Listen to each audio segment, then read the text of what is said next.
To order a Board of County Commissioners regular meeting. Today is August 19th, and present in the room are Commissioner Gleason and myself, a number of staff, and a few members of the public on the Zoom, perhaps. We will open our meeting with a moment of silence for grounding and gratitude.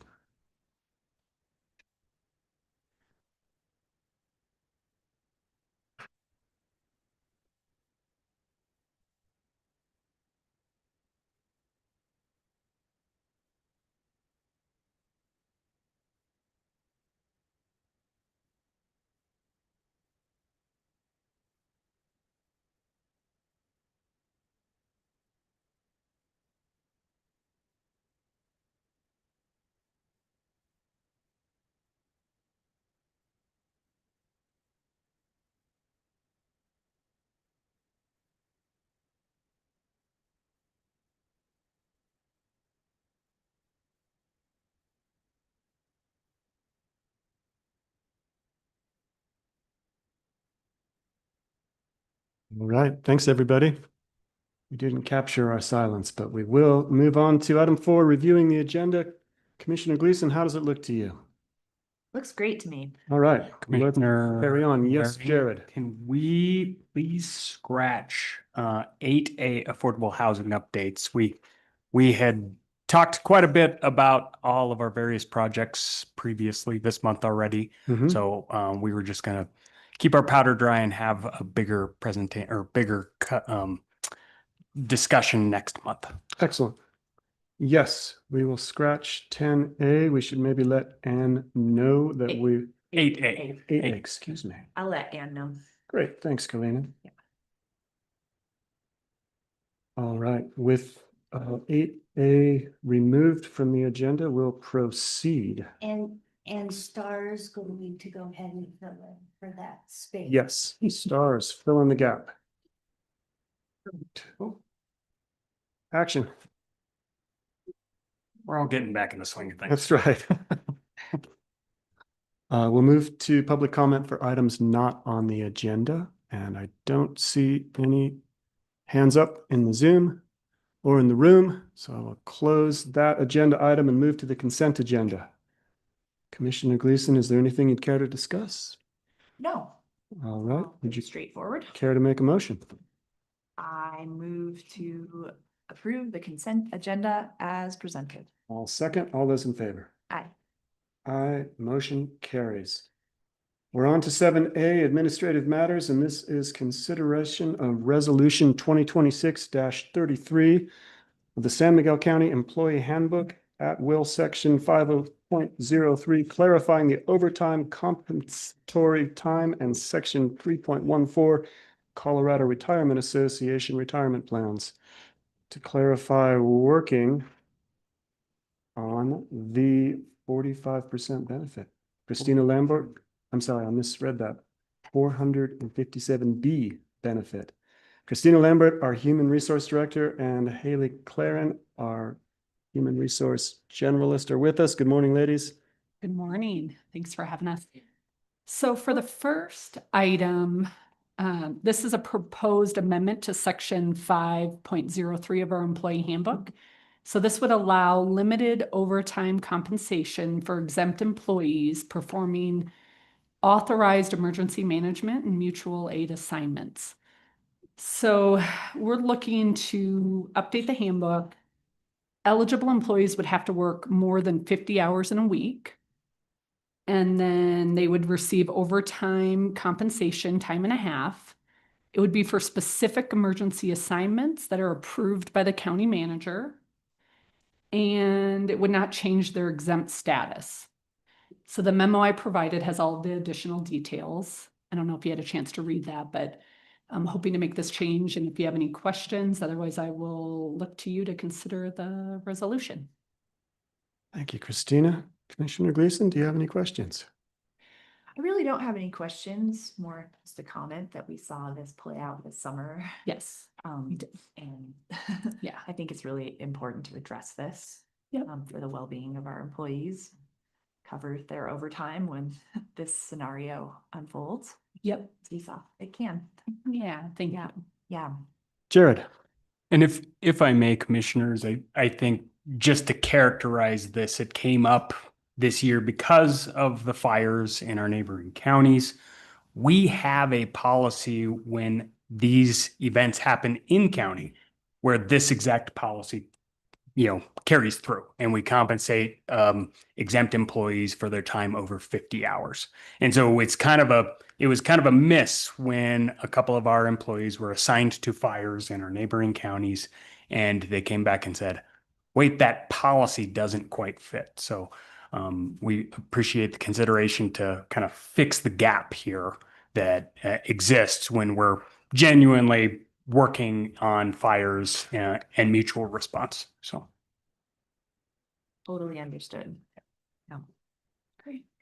Excellent. I think we're all in Before you agreement. act on this one though, I Yes. was just curious. So I know Shannon Armstrong, our emergency manager, is here with us.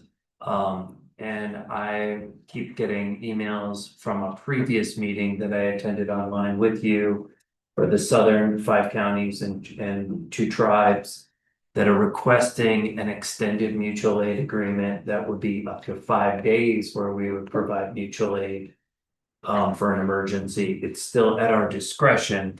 But I think in a situation like that, where we're asked to cover all expenses for employees and or equipment donated to another county's emergency for that level of duration.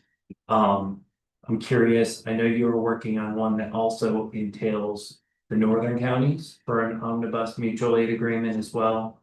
And I wonder how you might see this policy affecting either one of those. I understand either one is still discretionary. And it is if we can offer those folks, but I bring it up because a typical mutual aid period is for 1 operational period. 1 day. This is talking about a much longer duration where the county could be asked to absorb some significant costs for employees. Mike, is an operational period 24 hours or is that Yes. okay? Yes. Shannon, do you want to come up to a microphone and we'll talk this through?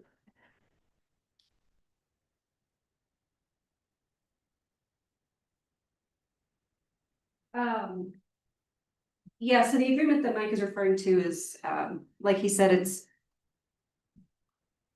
a mutual aid agreement that we're trying to put in place between the Southwest counties, so San Miguel, Dolores, Montezuma, Plata, Archuleta, and then the 2 tribes. And really, it's just kind of a CYA, basically, because when something happens, as we saw in the Gold Mountain Fire, everybody wants to come in and help. And in most incidents, as Mike said, that first 24 hours, that first operational period, it's on the agencies providing assistance to cover it, just as a goodwill. Hey, we're good neighbors. We want to help. We can help in whatever capacity. However, we have seen that, especially in this area, there's such geographic distances typically that people have to travel that 24 hours or even the first 48. A lot of that time is taken up by resources mobilizing and then actually getting to where they're supposed to be. And so that's kind of the, the reasoning behind extending it to, I guess it was 5 days. I have to go back and read it. But like Mike said, that does present a pretty significant cost for the assistant counties.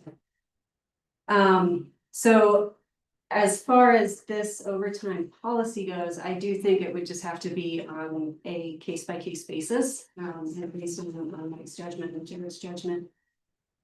Because if part of, that overtime is just getting to an incident, to me, I don't feel like that should count necessarily.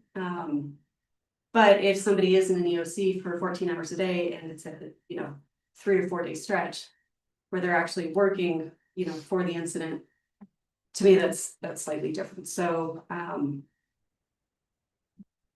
yeah, all I can say at this point is I do think it would have to be on a case by case basis, but, yeah.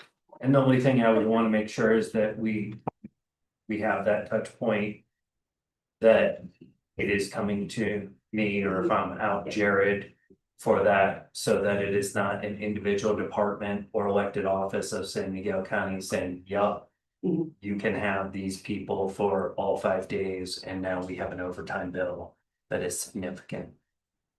And part of that too, though, is there's no obligation to provide aid for the full period or even at all. It's totally up to the county on what they can provide, what they feel is appropriate for the incident. So this agreement, if we do get it in place, it's non-binding. You know, if we say, yeah, we can send, Shannon or whoever for 3 days, then that's great, and they'll be more than happy to accept that help. So it's non-binding. It does not obligate anything, any funds, any personnel time. That And the proposal is up to 5 days? Is that what the Mhm. language is? Yeah, yeah, and then after that, billing would kick in.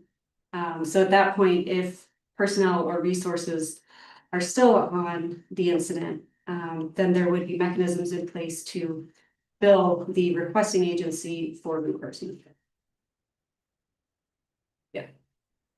Shannon, I want to start by saying I agree with you that we want to be good neighbors. I think that's a given.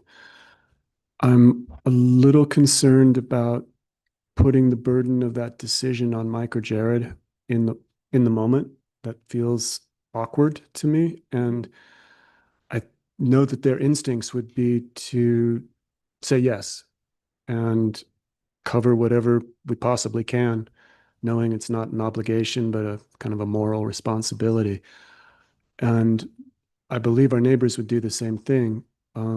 Many of the counties that you just listed in the Southwest District have fewer resources than we do, and it's honestly unlikely that they'd be able to provide us a lot of support. And I don't want to sound greedy or selfish, but I am pragmatic and practical about that. Is there a way that we could codify and the other thing before I make my proposal, the travel time. You had said, well, that feels like it should be just a gift. If I were an employee, I might look at that a little differently and say, well, I'm still away from my family. I'm not on vacation here. I'm driving to an incident to go to work. It's travel time. I'm not sure that I feel great about that gift. And I appreciate that you say it's fine by you. That was just my person. Yeah. So my proposal, I wanted to just suggest maybe we do 3 days of, Well, and I apologize because I don't want to conflate these two conversations. okay, This first one is pretty Yes. clear and distinct. We're and good on I the first one. Do support this. and yes, I do urge the board to strongly consider approving it. This next one will be for a discussion in about 3 weeks. oh, In early okay, September. So we're not discussing or considering this omnibus mutual aid agreement right now. I just wanted you to understand that this policy is going to tie into potential future agreements that are coming to you within the next month that could have some bigger consequences, because it's not just, will we let that person go? It's putting that person up in hotels and or finding them lodging, all meals for potentially a crew of people that are going to be on a different one. So it's more just thinking about that longer term, Jared and I are happy to be the gatekeepers of the money, which is kind of why we are in that role. okay. Yeah, because we like to say, ooh, yes, but, or have you thought of instead? Let me ask you this then, Mike, based on what I just heard you say, if we were to pass what's in front of us, Yes. that does not directly commit us to Correct. the September Yeah. discussion. It's simply, you're kind of setting the stage for the next phase of our Yes. conversation. Yes, and as we know, Okay. similar to the Ferris fire, we have fires that start in one jurisdiction and then potentially threaten ours and. Sure. Um, Okay, well, hearing what Mike just said, let's park until next month, but we've had a chance to hear something that we're going to need to think about. And perhaps in that time, we'll be able to come up with a solution that everyone feels good about. Knowing that we do want to be good neighbors, I think, is the foundation of whatever decision we make. All right, let's back up, Galena, and just address the question in front of us. Would you care to make a motion? I sure would. Yeah. Well, sorry, there's one resolution for both policies. Yep, so we have another handbook revision that Haley prepared, and that's tied to the 457 retirement plan language, but they're both the same resolution. So Okay, do so you want to hear that anything- next? Yes, please. Let's Next get item. everything out on the table. Hi, Haley. So we are requesting approval to update the employee handbook language to the 457 deferred compensation plan to make it clear and consistent with current county practices. It does not create any new retirement benefit or increase the maximum. It just clarifies the existing county practice. Well, that sounds like a really wise idea. It Yes. does. Do you have any questions about the memo provided? I did not. It's very, very clear, sensible. Do you have anything? I don't. Okay. I agree. Great. You guys have made a clear and easy presentation. Mike threw a spanner in the works, but it was a good one. All right. Right. With that, I will move to approve Resolution 2026-33, the San Miguel County Employee Handbook at Will, Section 5.03, clarifying the overtime compensatory time, and Section 3.14, Colorado Retirement Association retirement plans, clarifying working on the 457B benefit. Well, second. All those in favor? Aye. Aye as well. Motion carries. Thank you. Thank you. Thank you both. Star, would you like to go knowing that we have a planning meeting at 10? Okay, it's not a public hearing, I understand, so. Yes, yes. Yes. Okay. Yeah. Okay, here's what I'd like to do then, Star, if it's all right. Let's take the 15 or so minutes, and if by chance we have to jump, we'll do the public hearing right as scheduled, and then we'll just jump right back to you if that's all right.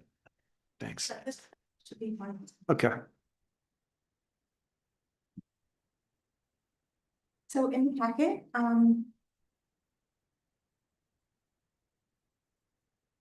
the main agenda item was to discuss the natural disaster mitigation enterprise Yes. grant application.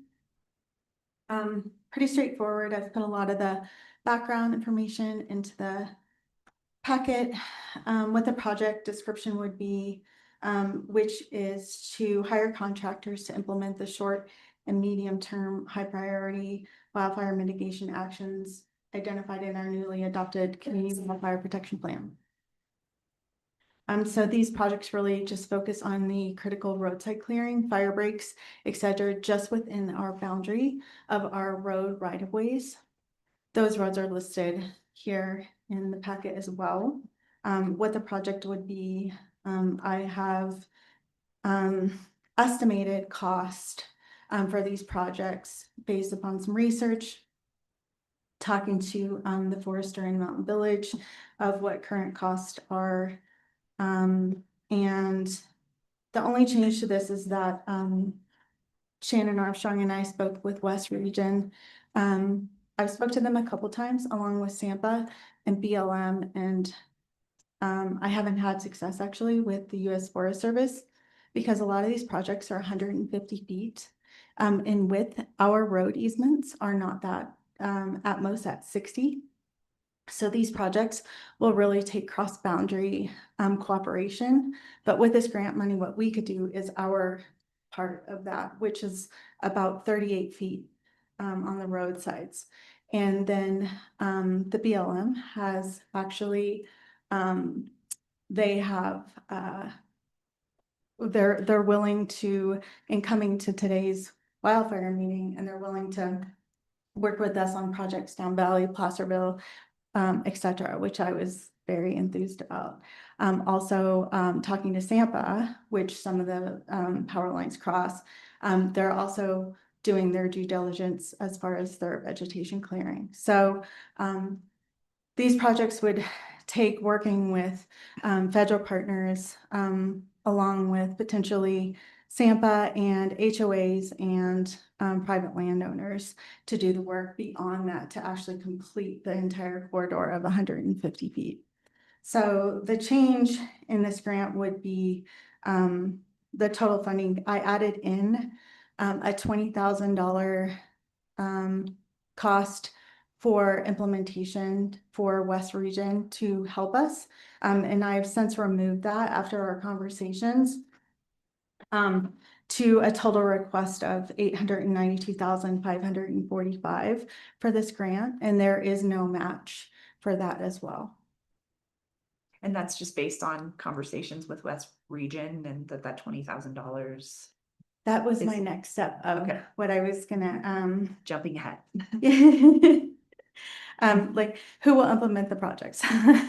So after a conversation with West Region and we've discussed a hiring an employee, etc. In the past 2 years, I guess, West Region has worked with Gunnison County to hire a employee strictly for Gunnison County, who's been doing education, doing the home site assessments just for Gunnison County. They were under a grant that is coming to an end, and they would like to keep this employee on. And we discussed that possibly using this employee as part-time in San Miguel County. My intention was to apply for this grant. It's due August 31st. Then apply for, there are 2 other grants that are a possibility for capacity building. We got numbers yesterday from West Region, what it would cost for a half-time employee for San Miguel County to help us with this and some other tasks that we may have in the county, such as our building code or help with education with say Nicola in the planning department looking at our plans coming in for the new wildfire code. This person, they thought would be around $40,000 to $45,000. Both, and that's half-time. And both of these grants that are available allow for capacity building, so allow for that. So that would be the plan. The backup plan, if we don't get this grant, the West Region Wildfire Council has a 1-to-1 match still for vegetation, large scale or private landowners, etc. For $490,000 to do wildfire mitigation projects in the county.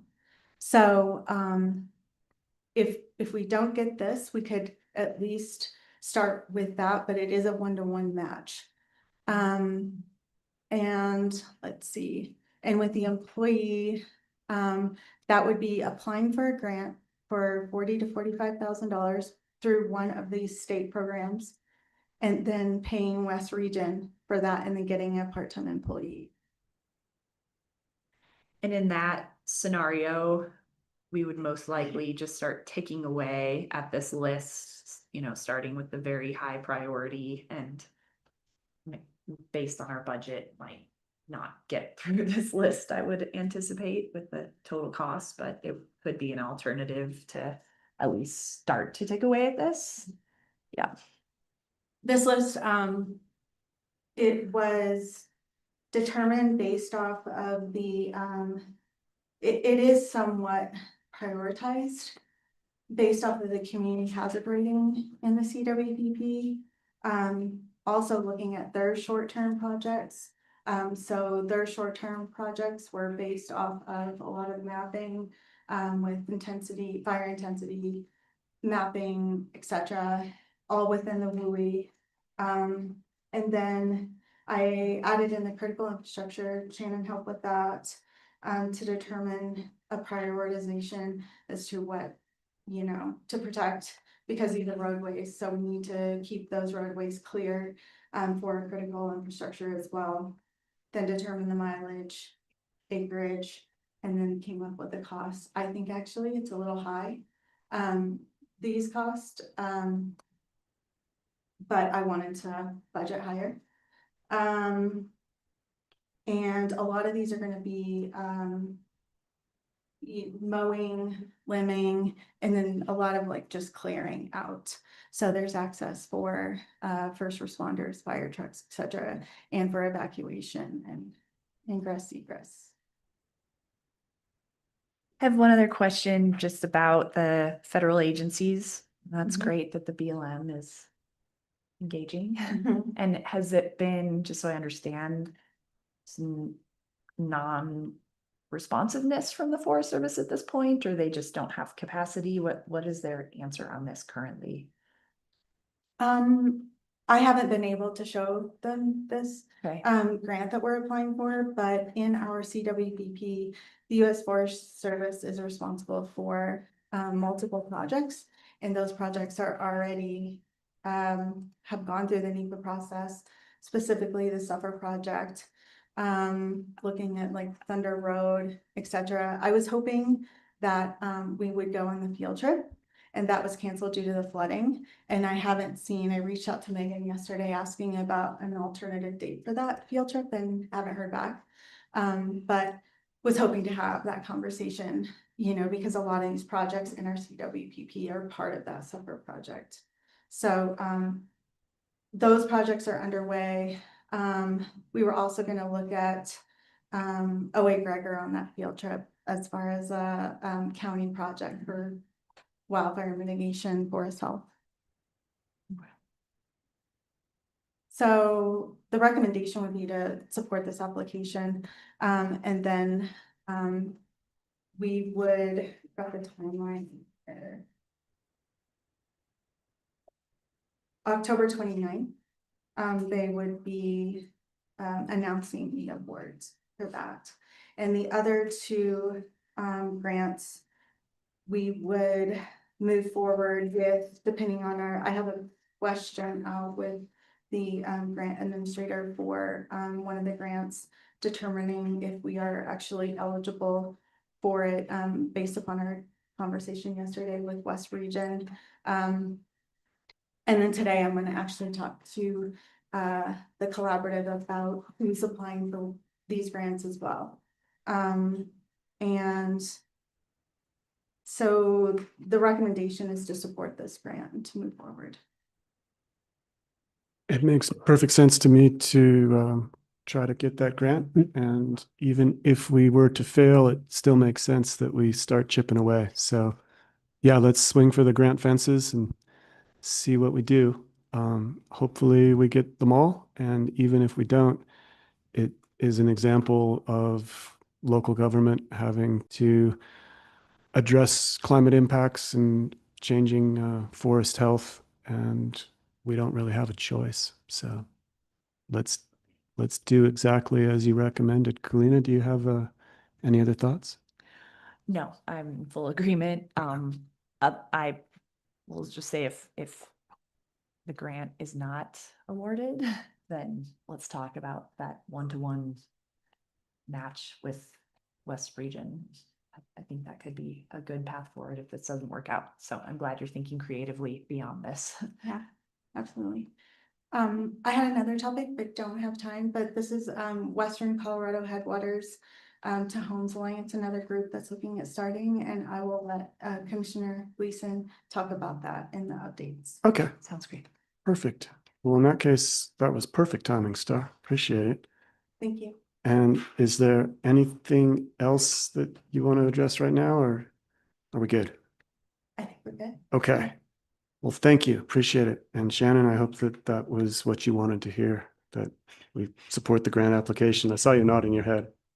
Good. All right. Then we are moving on to a public hearing. This is item number 9. And this is consideration of an insubstantial PUD amendment to modify the Lawson Hill PUD matrix to allow fences and yards within the setback as amended in the Lawson Hill PUD Development Plan Use Matrix. Nicola Kerr is with us. Good morning, Nicola. And Kay Simonson is also with us. Good morning, commissioners. Quick correction to the agenda. This is not a public hearing. It is just requesting your signature on a page of the matrix. Thank you. So this is an insubstantial PUD amendment, which are administratively approved and by the planning director, this has been approved. The vet down in Ilium was hoping to build a fence around their yard, to allow the dogs to have a place to run around. And we realized as they were applying for that permit that in the Lawson Hill development matrix, specifically to Ilium Valley, there's a note that says no buildings, fences, or yards within the setback. We have a couple lots that already have fences in the setback. Pretty hard to not have a yard in the setback. So we decided this is just something we need to fix across the board. We did get the vet to submit an application for this insubstantial PUD amendment, and we said this should really apply to the entire Ilium Valley, and that is consistent with the rest of the county. Fences are allowed in the setback, so it's not anything different than what we do in the rest of the county. So this is asking for your signature on page 19 of the matrix to change note A from no building, fences, or yards within setback to just read no building within setback. Let me know if you have any questions. Thank you, Nicola. I get it. Commissioner Gleason, do you have any questions? No, my question was what the code was throughout the county, because I wasn't sure, and that's clarifying. And I was just trying to think through if there would be any unintended consequences on certain parcels within the Lawson Hill PUD where this might be problematic. I didn't really come up with any examples in my knowledge of the area, but wanted to kind of bring that up. And Lance is a Lawson Hill resident. You might have any insights there, but I did just want to address that before we moved forward. Let me double check my understanding. If we were to pass this, then the next line of regulation would be the DRB for the HOA. And this is only in regards to Ilium Valley. So Upper Lawson and Lower Lawson have two different rules. Yeah. So this note that we are changing is only for the Ilium portion of the Lawson Hill matrix. Okay, thanks. I misinterpreted that. And the Ilium HOA has already given the thumbs up. Right. Okay. Yes. In that case, that is a moot point. I would add that there are a significant number of properties throughout the industrial park area that have fences on their property lines. They have storage on there. They need to secure it. So this actually has been happening, but the project that triggered this is a little bit different in character, and we'd just like to fix it. Okay, Let's fix it. great. All right. Well, because it's not a public hearing. It is a public hearing. I'm going to open Oh, it is. public. No, it's not. No. It's an insubstantial No, I PUD amendment. misspoke. Okay. Thank you, Kay. Yeah. So we can take a motion and make this happen, Galena. All right, I move to authorize the San Miguel County Board of Commissioners Chair's signature on the revised Lawson Hill PUD Development Plan Use Matrix, page 19, related to the Planning Director's approval to modify Note A to read no building within setback as presented. I will second. Further discussion? And for me, How do you vote? aye. I as well. Motion carries. Thank you, Kay. Thank you, Nicola. Thank you.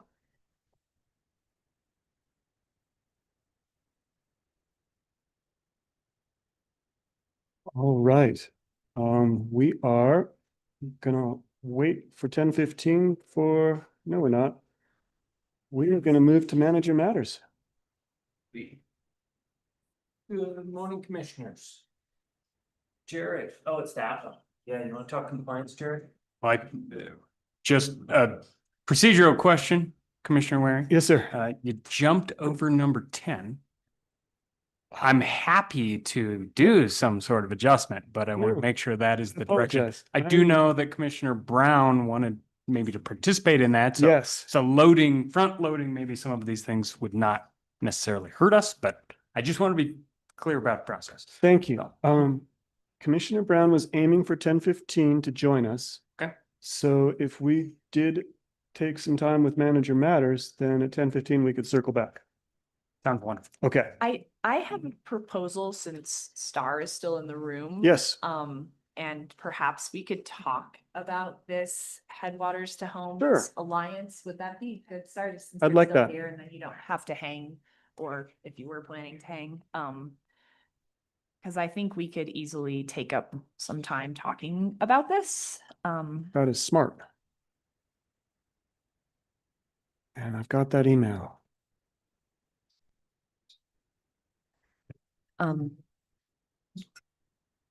Okay, and I'll start by saying I attended this Western Colorado Headwaters to Homes Alliance meeting last week. I attended virtually. It was held in Montrose. And a little background, the members of the Western Colorado Headwaters to Homes Alliance, which currently make up Mesa County, Delta County, Montrose County, Gunnison County, and I believe Hinsdale County, have committed to this alliance in collaboration with a couple of organizations, and they've joined together based on the premise of providing mutual assistance and advocating at the municipal, county, state, and federal levels about policies, funding, and programs that support measurable improvements in forest health, water security, and wildfire risk reduction. Basically, and I will say for most of the meeting, I was really just trying to wrap my head around what this group really is and what their goals are. And I think that it is an alternative path to accomplish kind of like what the U.S. Forest Service has pitched with SPEDMAR as far as advocacy for treatments for watersheds and forest health, in advocating specifically at a federal level and state level to see that what their goal is really to see most of the western slope, specifically counties that are within the GMUG, coming together in a unified way, saying like, we need action, we need more funding, we need more stringent policy that is going to enable individual jurisdictions, but also as a whole to enact forest health treatments and watershed restoration projects, so on and so forth. They listed potential members, and I think that, it's still very like conversation level alliance.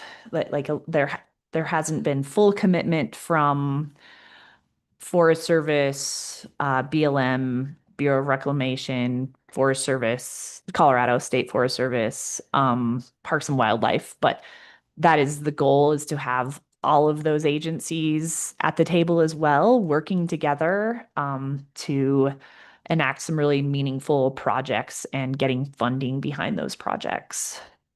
I would appreciate it if Star could weigh in as well. This is just, kind of my interpretation. First in, they're asking for funding. They threw out the number. There was tiers listed. But from the county level, there's a proposal of $100,000 a year. However, it was clearly stated that it's not a requisite to bring money to the table to be part of this alliance and be part of the conversation.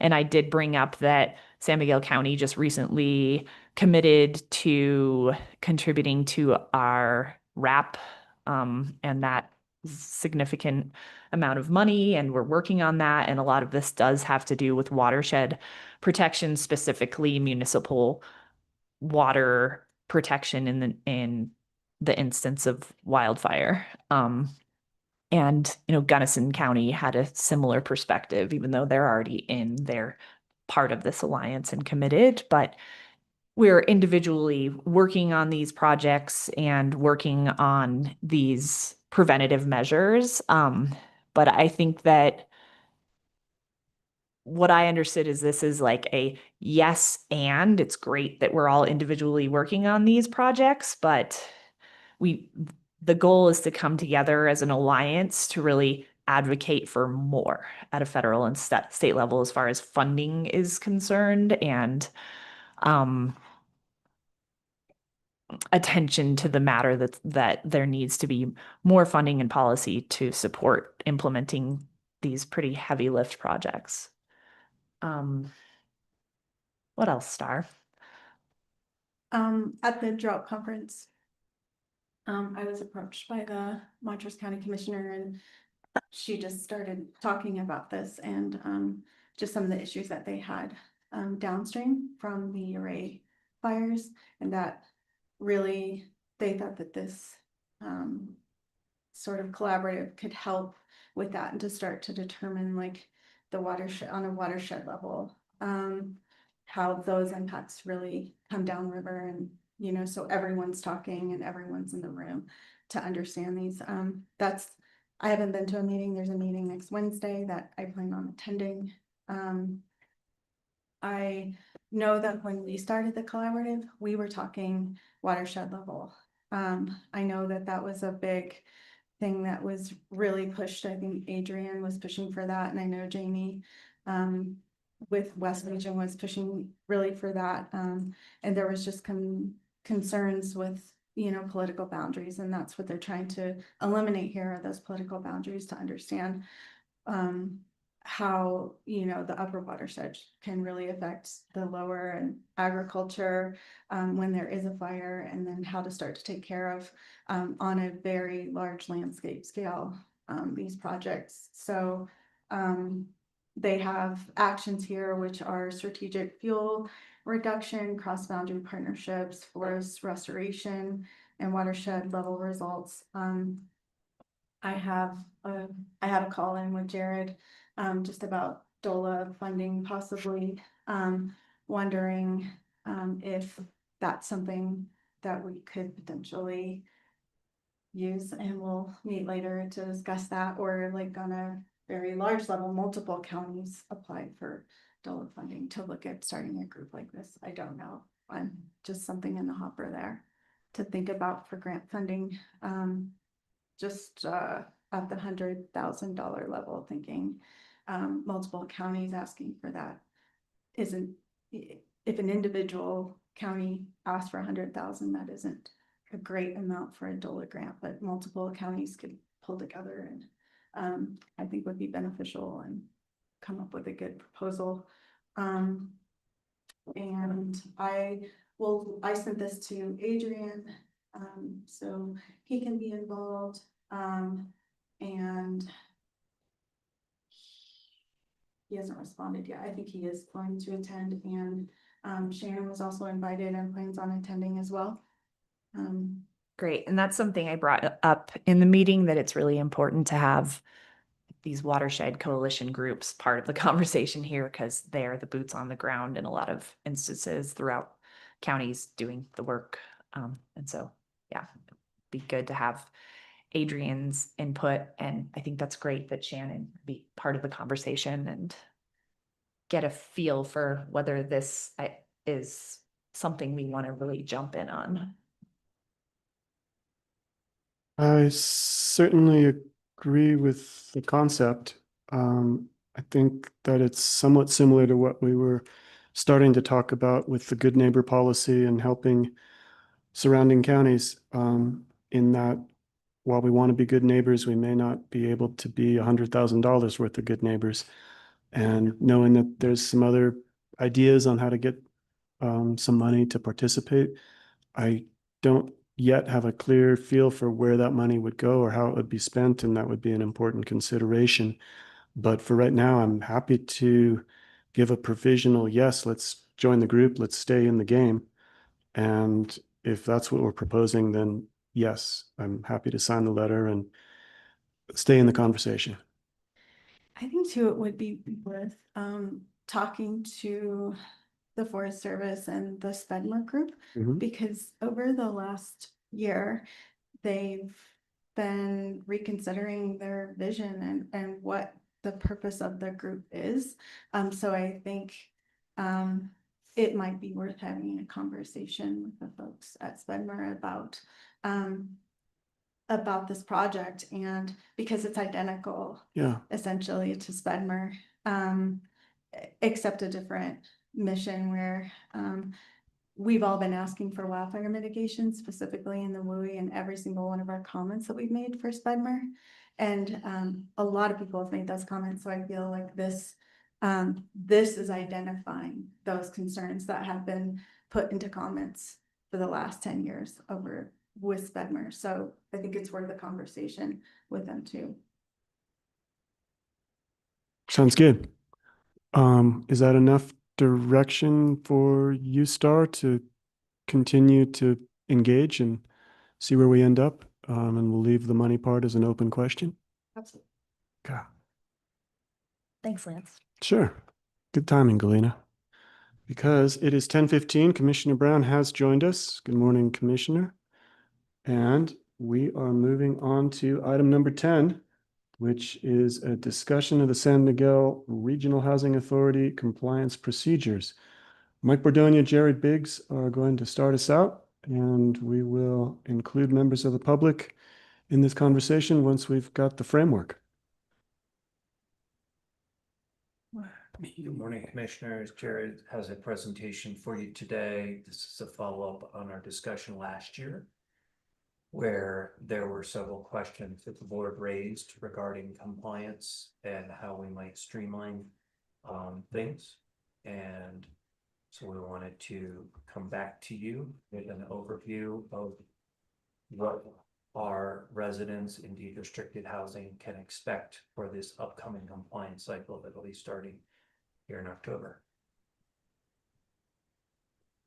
Thank you, Commissioners. I think you all have seen this format a couple times by this point. So I'm trying to keep our similar kind of look and feel. And as Mike mentioned, just kind of give an overview of what compliance, we're trying to have a nicer language for it. Continuing qualification, right? But what it will look like this coming year, get some of the questions out on the table, and hopefully if you all have questions or direction, we can work on that before we really get into the compliance process in October.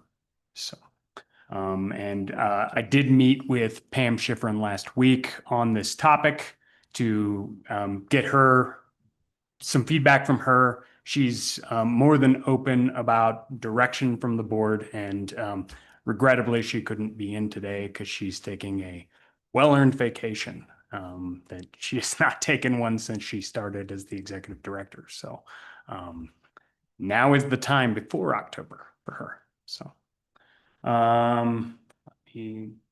so our agenda for today, just big broad brush, is again, just reiterating some of the things that I think we all know, but sometimes get confusing. The difference between the County Housing Authority and SMRHA, the purpose of the deed restriction, the goals of qualification, the different types, just touching some of these things that we have, and then talking about what the initial qualification and continuing qualifications have been and what we expect them to be and what questions we've heard.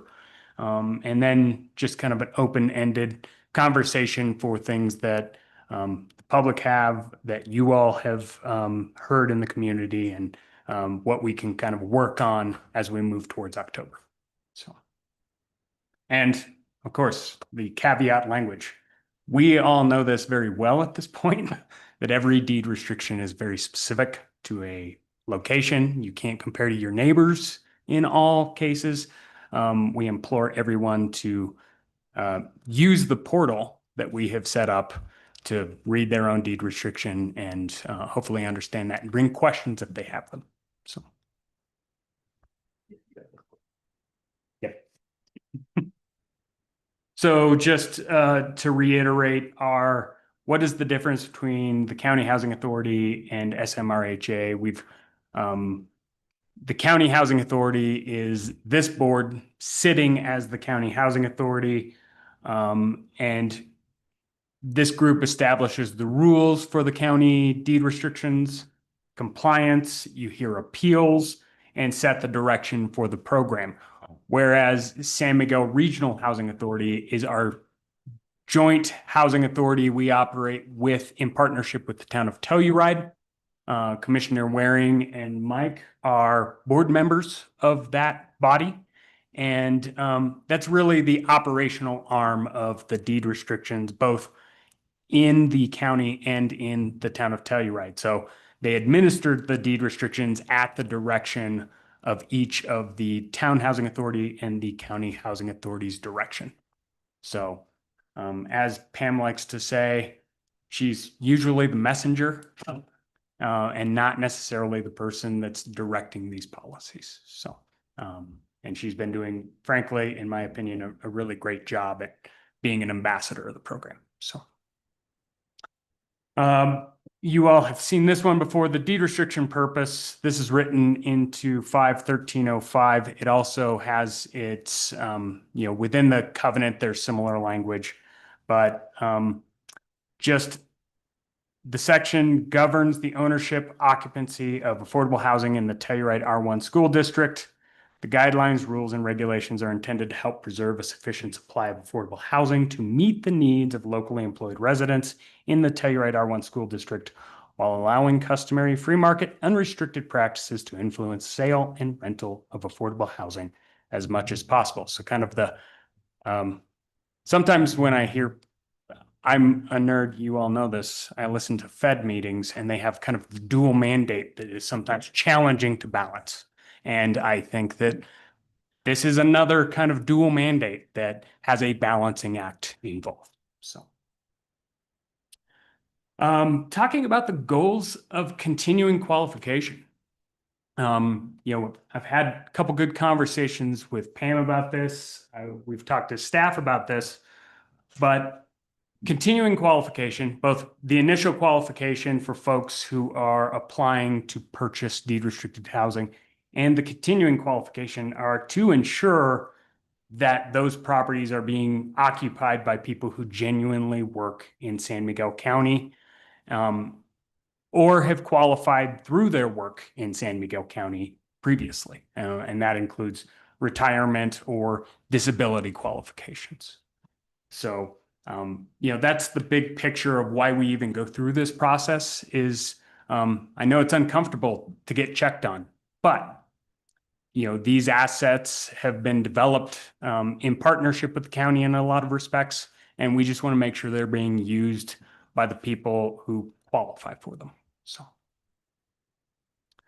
the types of deed restrictions, as you all know, are land use code deed restrictions. And I think as we've gone through this process of the deed restriction reversion, I believe we now have somewhere on the order of 14 or 15 different versions of the land use code that exist. They are all published on our website under the link that's at the bottom of that slide. So anybody can read them, review them, compare them. Again, I give a special shout out to both Nancy Willis and Maura Boylan, because they put a lot of work in really differentiating each one of those versions. Then on top of the land use code, we have the covenant. Those came into existence really with the first covenant in 2010. And we have had really 4 iterations of that covenant since. So folks may be on the 2010, the 2016, the 2020, and I think the 2023 covenant, which is the current covenant that is offered right now. In our meetings, we have had discussions of crafting a new covenant with all the things we have known. And we as staff are actively working on that. I think we've got a meeting to discuss just that next week. So we continue to develop that to hopefully make something that's workable for everyone as we keep moving ahead. And finally, there are special covenants, and those would include things like the Rio Vista covenants, that multifamily housing project in Lawson Hill, the Pinion Park deed restriction or covenant. So there are a number of different properties, and I think I did an updated summary table. You all have seen this before, but this does include the reversions that have happened. So there were, I believe, 13 that moved from previously on a covenant to the land use code. And I think we actually had some swapping back and forth.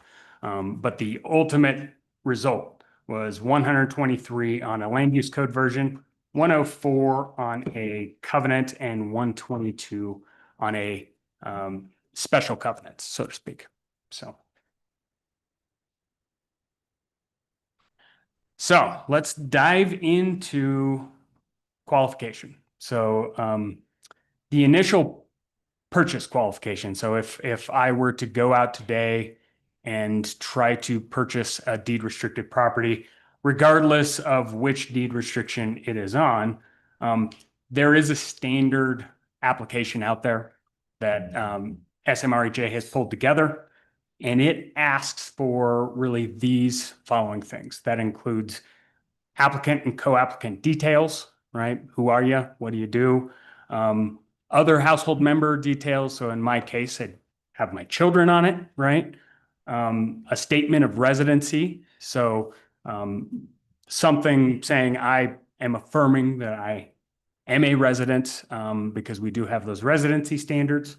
A statement of other property ownership, and we'll get into more of those details in another slide, but other property ownership, different versions have different demands in terms of owning other property, particularly residential property. Income information, including previous year's tax returns, statement of employment and certification from an employer, or certification if you were self-employed. And then finally, the applicant certification, really kind of saying, hey, I affirm all of this is true. These are all kind of mirrored when somebody does a rental application as well, for their initial qualification for rent. But this is just big, broad brush, what is asked for whenever someone seeks to qualify for deed restricted housing. So is there any questions about any of that? If not, I'll keep running. So that was initial qualification. And now I just want to start to cover continuing qualification. And this is where we start to get into the shades of gray, right? Because depending on what version, there might be minor differences. And that is what we've really learned through the reversion process. Is there's just changes in language all along the way for the last 30 years, or actually 35 years, that have amended the way things apply. So I just put two of them on here, and this is the covenant, right? So I just put the 2016 covenant and the 2023 covenant up for comparison. These are the things that generally, in my discussions with Pam, they are checking for when they are currently doing either a rental qualification or any sort of other kind of qualification of a new resident. So looking for that residency standard, and it is the same across those two documents. 8 of 12 of the preceding months, you have to have been a resident. Your employment, you've been employed and earning qualified income for 1032 hours in the previous 12 months. And we can see in the 2023 covenant that had changed, right? That was pushed up to 1,200 hours with at least 40 hours in each of the last 8 months of the 12 preceding months. And this is where it gets kind of gory, right? you can sit there with a spreadsheet and you could do math that I can average out and hit my numbers, right? And I'd be a liar if I told you I didn't have that spreadsheet to qualify myself, right? So this is where it really depends on which version you are on. And then just for sake of argument, in that 2023 covenant, it added the qualified income versus non-qualifying income, right? So that was a challenge that I think some of the administrators had with previous versions of the covenant, where it wasn't specific enough talking about qualified versus non-qualified income. So they clarified that in the 2023 covenant. Finally, it's the same language about qualified as retired, qualified as a spouse of a qualified person, and qualified as unemployed. So those definitions were incorporated, and some of those aren't spelled out within the land use code, as an example. So again, this is where we get into this realm of the covenant tends to be a little bit more specific and prescriptive, but it's clearer. And when we go into land use code, it says things like primarily. Now we know primarily to mean, for the most part, 50%, right? Plus one.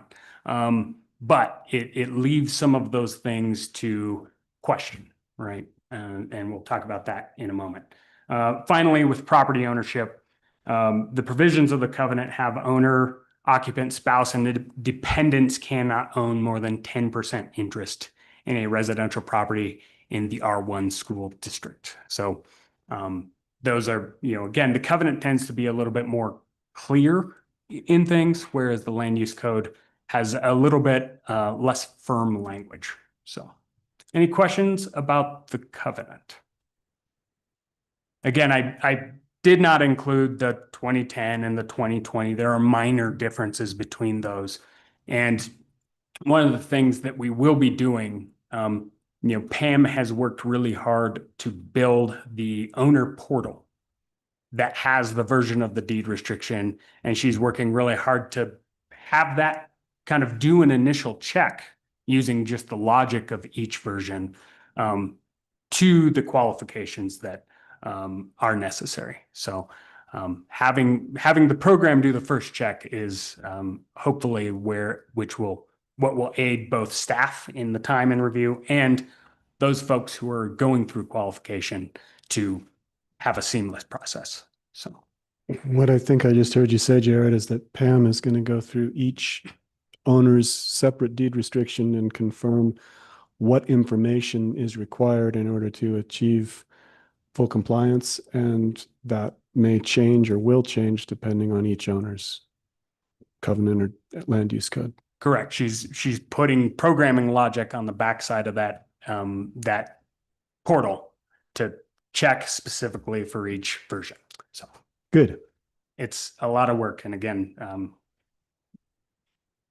I really applaud her efforts. So, so switching gears and going to the land use code, I just kind of selected 4 versions of the land use code that have existed across the time. The first one from January in 1992 has language, and you'll see some of the things don't change a lot. That residency standard didn't change from 1992 to 1998. But then it did change in the 2001 version. So this is just kind of standing that side by side. And so you can see how it did change the location of the citation. So they added to that, the version, or added to the land use code. So it moved, but it said exactly the same thing for those years. You can see in 2021, the residency standard changed from in San Miguel County and changed to San Miguel, Montrose, Ouray, and Dolores. So it opened up a little bit in the 2021 version, where it was a little more limiting to San Miguel County prior to that. Similarly with employment, you see similar language. Oh, Commissioner. Gleason. I see Anne has her hand raised on that topic. Thanks. I didn't track from the previous page, Jared. Does the 2023 covenant also allow residency in the 3-county region or 4-county region? I would need to double check, and I did not drop that in that. But I may be able to answer that if I go off. You know what? That's okay. You don't have to answer it now. I just think that's something I want to remember for when we, in the next month or two, update the covenant to make sure that it does include that, because we want our workforce to be able to live locally, or I do if possible. I'll just make a note of it. You don't need to check it. Thanks, Jared.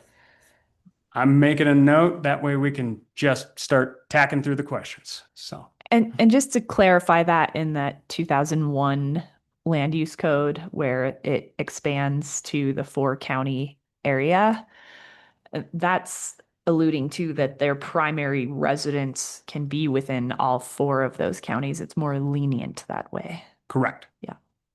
Yeah, I think there ultimately my estimation was that the commissioners sitting as a county housing authority saw that more folks were living kind of in further out who were working in the county. And in order to qualify, right, you had to be here as and have a residence here. So they expanded that to allow more folks to qualify, ultimately with the goal of having more folks who are working here, living here, right?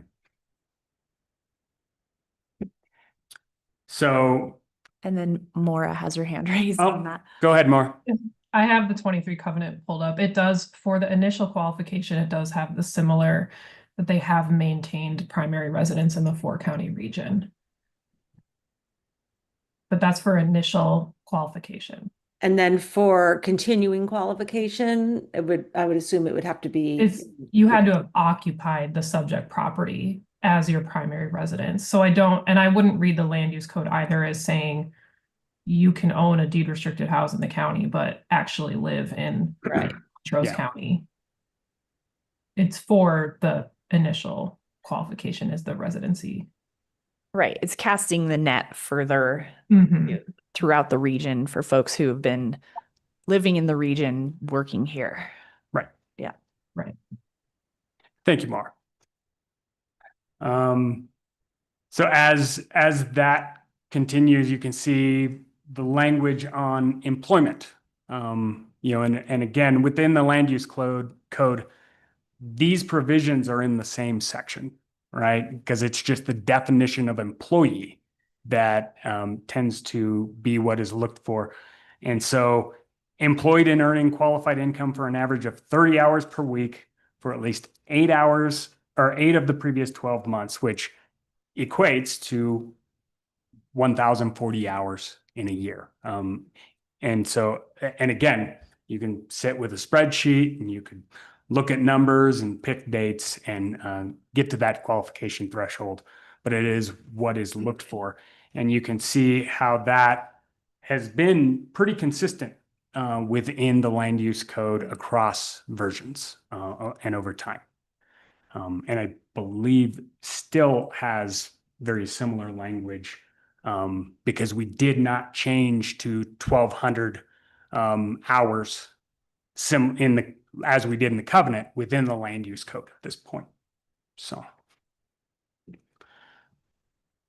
Additionally, as a definition of employee or that employment standard, there is the provision for being 60 years of age with 5 prior years of qualification, effectively, in order to qualify.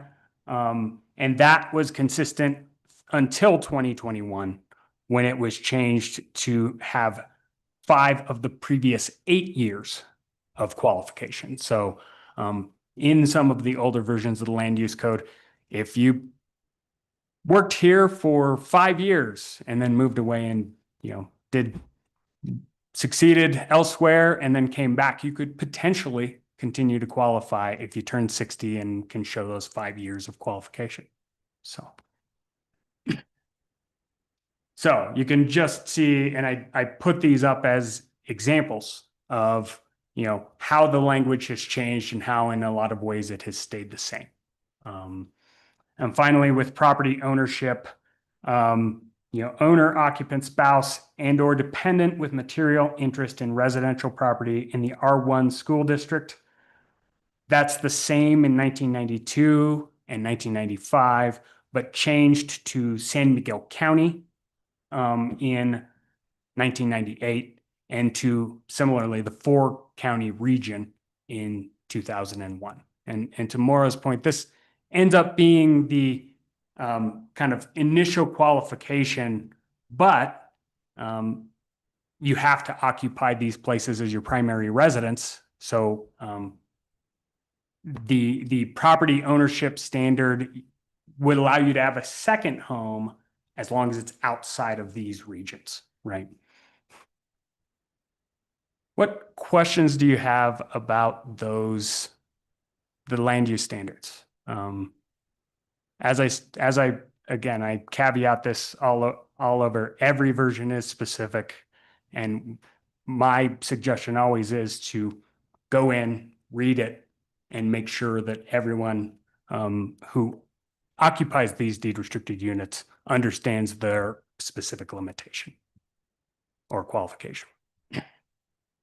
I don't see any questions, Jared.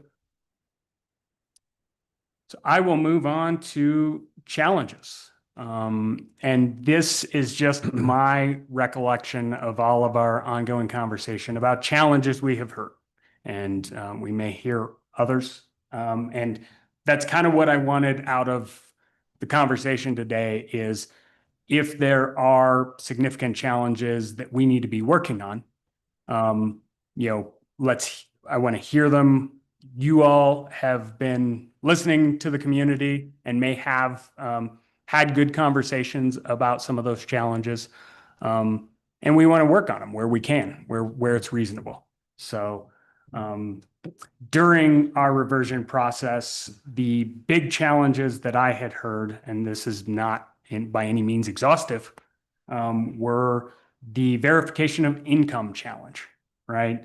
So requiring that folks provide tax returns or other employment verifications. And sometimes that has proven to be challenging in some way. Reported income for self-employed individuals. We've heard that one has been a significant challenge for a significant amount of time. And so we're looking for ideas to try and solve that in some way. Qualified versus non-qualified income. So again, the covenants are relatively clear about this, that you have to have 50% qualified income versus less than 50% unqualified or non-qualified income. But within the land use code, it gets a little squishy because it says primarily, right? And so those kind of questions exist. And we get those questions where folks say, well, it doesn't say anything about non-qualified income in the land use code. And so we have to make a logical assumption. Ongoing qualification for retired residents has been a question. And I think, from what I have heard, a lot of it tends to be maybe not understanding the retired qualification. So we want to make sure that if there is a problem with that, we put it on the table. Maybe we need to explain it more clearly. So, and I know there may be a host of others, and that's what I wanted to hopefully get on the table and have discussion about today. So, and then I'll go into timing and process, but I think we can spend some time on these qualification challenges. So. Excellent. Thank you. We are at the point where we either add to the list of challenges or we take the 4 that are in front of us and try to talk through what we think might make them better, or if they turn out to be just hard hurdles but required, then we accept that and hope that Pam can educate well. Let's start with the ones in front of us. and then we'll add to the list as we go. Commissioners, where do you see the biggest friction points, or have you had a chance to think about that? From all of the feedback I've Mhm. received, I perceive the biggest friction point being reported income for self-employed individuals. Mhm. That is a very challenging qualification for some folks to provide hours for compliance based on their self-employment. For the I think I will say obvious reasons that a lot of people that are self-employed aren't keeping track of their hours on a spreadsheet like Jared is maybe alluding to, and being able to provide that information has been challenging for some folks. I wish Pam were here because I'm curious what she would require. Is it a formal spreadsheet, or is it more of a narrative of I worked this number of hours this month or this week, and you certify at the end that what you said was true and it's good enough. I'm not sure that I'd want to strike that and just say, okay, you're self-employed, so how about do whatever you want? I would like to have some reassurance, even if it's pretty loose, that that person is still working and still contributing to the economy here in the place that they're getting the housing. Commissioner Brown, do you have any thoughts or insights? Thank you. Jared, do you know what the current process is for someone to report their self-employment kind of qualification? At least in my conversations with Pam Schifrin, again, Pam has not necessarily gone through the continuing qualification process Yeah. yet. So we are leaning towards previous experience, and it's all kind of secondhand. But I believe what they have is some statement of qualified income and hours, right? And in some of those cases, they ask for corroborating evidence, like invoices for local vendors, right? Or if they're providing a service locally, they may ask, hey, can you get me a copy of your invoice or something that is signed off by, the local person you served. And so I think that lends towards a little bit of confusion because not every business is the same. Right. Not every business, some of them might be cash transactions. Some of them might not be, going through an invoice procedure. So I think that corroborating information is a challenge. Because to Commissioner Waring's point, if I say, well, I worked 40 hours last week and it was for Joe, Jim, and Sally, right? How do I confirm that? And it has been an effort to kind of say, hey, could you call Sally and just get a statement from her saying that you worked for her, right? And some folks, they've been able to produce that, and others have found that to be challenging. Right, specifically in, I'm thinking of some examples that have been provided to me, like in the, some photographers, artists who their business is based here, Mhm. right? But they sometimes get a gig elsewhere, but their business is located in the county. They're advertising from here within the R1 school district, but like they get hired to do something out of the county and suddenly like that didn't qualify and they got in a tough situation there. And I'm not like arguing what you're saying. I'm just bringing up some examples that have been sticky situations. And it's like, where do we draw the line there? Especially in a challenging economy, to say like, oh, you don't qualify suddenly because this is your skill set, this is your field you work in, and that work doesn't exist here right now. So tough luck. That there's been some tough luck stories in the past. So as an example, it's a challenging thing to navigate. As well as even I'll use other examples that were given me as like real estate transactions out of the county that were brokered here. Yeah. And I don't have the answer of how to navigate that completely. And where to extend grace and not to, right? And Pam has a very tough job in that sense. I also think that the way so far, and to your point, Jared, that Pam hasn't gone through the verification But the county. exercise yet.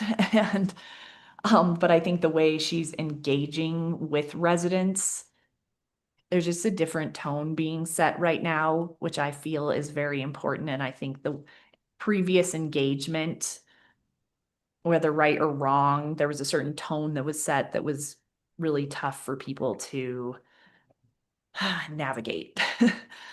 So I think that Pam's communication style and compassion, I hope will go a very long way in staying consistent with the policies, but also bringing some humanity to it.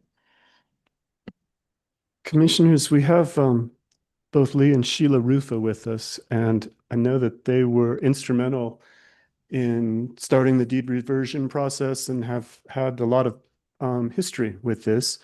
With your permission, I'd like very much to have one or both of them come up to the microphones if they'd like. Good. And give us some feedback on what you've heard this morning and maybe any other ideas that you have to consider. My name is Lee Rufa. I'm a resident up in Alsoro. I've been in my deed restricted unit now for a better part of 25, 26, 27 years, long time. As I'm listening to this conversation, I think the first thing we need to, and I think Jared needs to be more specific about this, is number one, you have 3 specific categories. You got people that are in the covenant, in the land use code, and on specific things. And his initial opening discussions seem to have glossed over the land use code. We're here today because of the assumptions that were made that the deed restriction was quote unquote a living document. And that gave the Board of County Commissioners, it gave the San Miguel Regional Housing Authority under Lois and Courtney the ability to wreak havoc. And the reason why we're here today is because they did that to us. And the fact that you guys are making amends and trying to work gives me hope. But we still need to think about which group that we're dealing with. If we're going to evaluate somebody purchasing a house under that has a covenant, that person's qualification should be based on that covenant. You cannot take the primary income from my 1996 deed restriction land use code and apply it to a covenant because they have different things. And then vice versa, you can't take the covenant requirement for income and apply it to my land use code. Where this gets really muddy is that the land use code, when it was first established, is very gray. It's very nebulous. But to assume, and I think that was Jared's words, that you have the right to put guardrails on it, not as a case-by-case basis, it's going to put you back in the exact same situation where we were when we got to the land use code versus the covenant. Now, I'll remind everybody, the covenants were established because back then, the county commissioners and the regional housing authority didn't know a way to, how shall we say, come up with decision-making abilities, the ability to enforce, the ability to qualify, to et cetera. These covenants were put in place so that when Pam Schiffman goes and says, Galena, you want to buy this house? And you're buying a house that's on the 2010 covenant, says it right here. You got to work this many hours, you got to have this qualified income, it's specified out. But we've learned the county didn't have the right to do that. It took you guys 4 legal groups to review this and make that decision that, no, we didn't have the right to change people's covenants. So some other things that are. I'm sorry, Leon. No, I'm sorry, change the land use code and Thank convert you. it to a covenant. Thank you. Yes. bad. We all are with you on all this history. Right, so I'm just, So- but Jared likes to do his slideshows and start from the beginning. Mhm. So we need to talk about where we're going off the track. Yes, that's what we're here for. That's exactly right. The land use code has its own specific stuff. The covenant has its own specific stuff. So when I hear the words assumptions. Don't worry about that. Keep Okay, going. So if I hear the words assumptions, then I start getting nervous. Galena brought up a good point. When we started doing our land use codes back then, I have an LLC. My LLC is established in San Miguel County. All of my income goes into my LLC in San Miguel County. Now the world has changed up here, and Commissioner Brown has said it. You have workforce housing and you have affordable housing. They're not interchangeable. Workforce housing is when you hire people to go work at Alpine Bank, work at the county. They have W-2 income, it's specific, it's how many hours. Affordable housing is for different people. It's like ourselves who are trying to become entrepreneurs that employ people in this county that do stuff like that. So we need to get our definitions in line with which one we're talking about. They're not back and forth. That's another issue I saw. The third thing that I'm seeing is that if we're going to have Pam, and by the way, I've talked to Pam. Pam is doing an amazing job. Lena's point about kinder and gentler is amazing. When I had to go through the process, which started this thing 3.5 years ago, it was not kind and gentle. It's like, you don't comply, we're sending you to the Board of County Commissioners. Fine, let's go. We'll have this discussion. She's doing a great job. She's trying to deal with people on a case by case basis. But I caution you, when people are buying or when they're dealing with that, she needs to go to that deed restriction. So if the income from 1996, whatever that was, that should be what the definition of income is. You cannot take the qualified versus non-qualified and roll it back to a 96 deed restriction. I don't think anyone is suggesting. No, but I need to put it out there because I don't like the word assumption. Okay, well, let me make sure that I clarify when that word was used. That word was used in regard to the land use code specific to the words primary income. And what we're struggling with and continue to struggle with, and we're all struggling together on it, is how do we define primary? And the assumption, and I think you would agree with this from a mathematical perspective, is primary is 50% plus 1. Correct, but we need to go back to what the assumption was back in 1996 when that deed restriction was put in place. In other words, I don't want to see the covenant restrictions in their definition of income being rolled backwards. And that's, once again, I just putting it out there for others. I don't see that on the table today as a concern, so you can leave that one be. We'll leave that one alone. Yeah. And I'll just weigh in and say that we have had a lot of discussions around this, and legal counsel that a deed restriction carries with the land, carries with the property. And if a new buyer, can opt in to adopt the new covenant when buying a property, but it's been very clearly defined that any given deed does carry with the land. And I think that's what you're alluding Oh, no, to. it's not alluding, it's what it is, which Yeah, is great. we all agree. But Right. we're all agree on the same page, but we want to make sure with the last administration that was running everything, people weren't given choices. People were saying, hey, Lance, you're buying this property. Here's your new covenant. Sign it or you're not getting it. We spent the last Right, 6-8 just wanna months make sure- sorting that out. Just Yeah. addressing. We're all on the same Same page page. there, and that is policy is being Right. practiced and enforced and is in perpetuity. No, that's perfect. And then the will other be question I carried have is, forward. then why are we addressing a new covenant when these things have already been established? In other words, I can answer that. huh? The reason that covenants change over time is because the world changes over time. Right. And so we are considering a new covenant because the world has changed and Right. continues to do so. But if that covenant runs with the land and I am the purchaser, and I was given a choice of, let's say, the 2010 covenant versus Jared's 2023 covenant. Well, it's ours, And not just Jared's. Well, Jared's the one that's, or the county's thing. Thank you. And this has a hell of a lot more guardrails on it. Mhm. Why in my right mind would I even want to go there?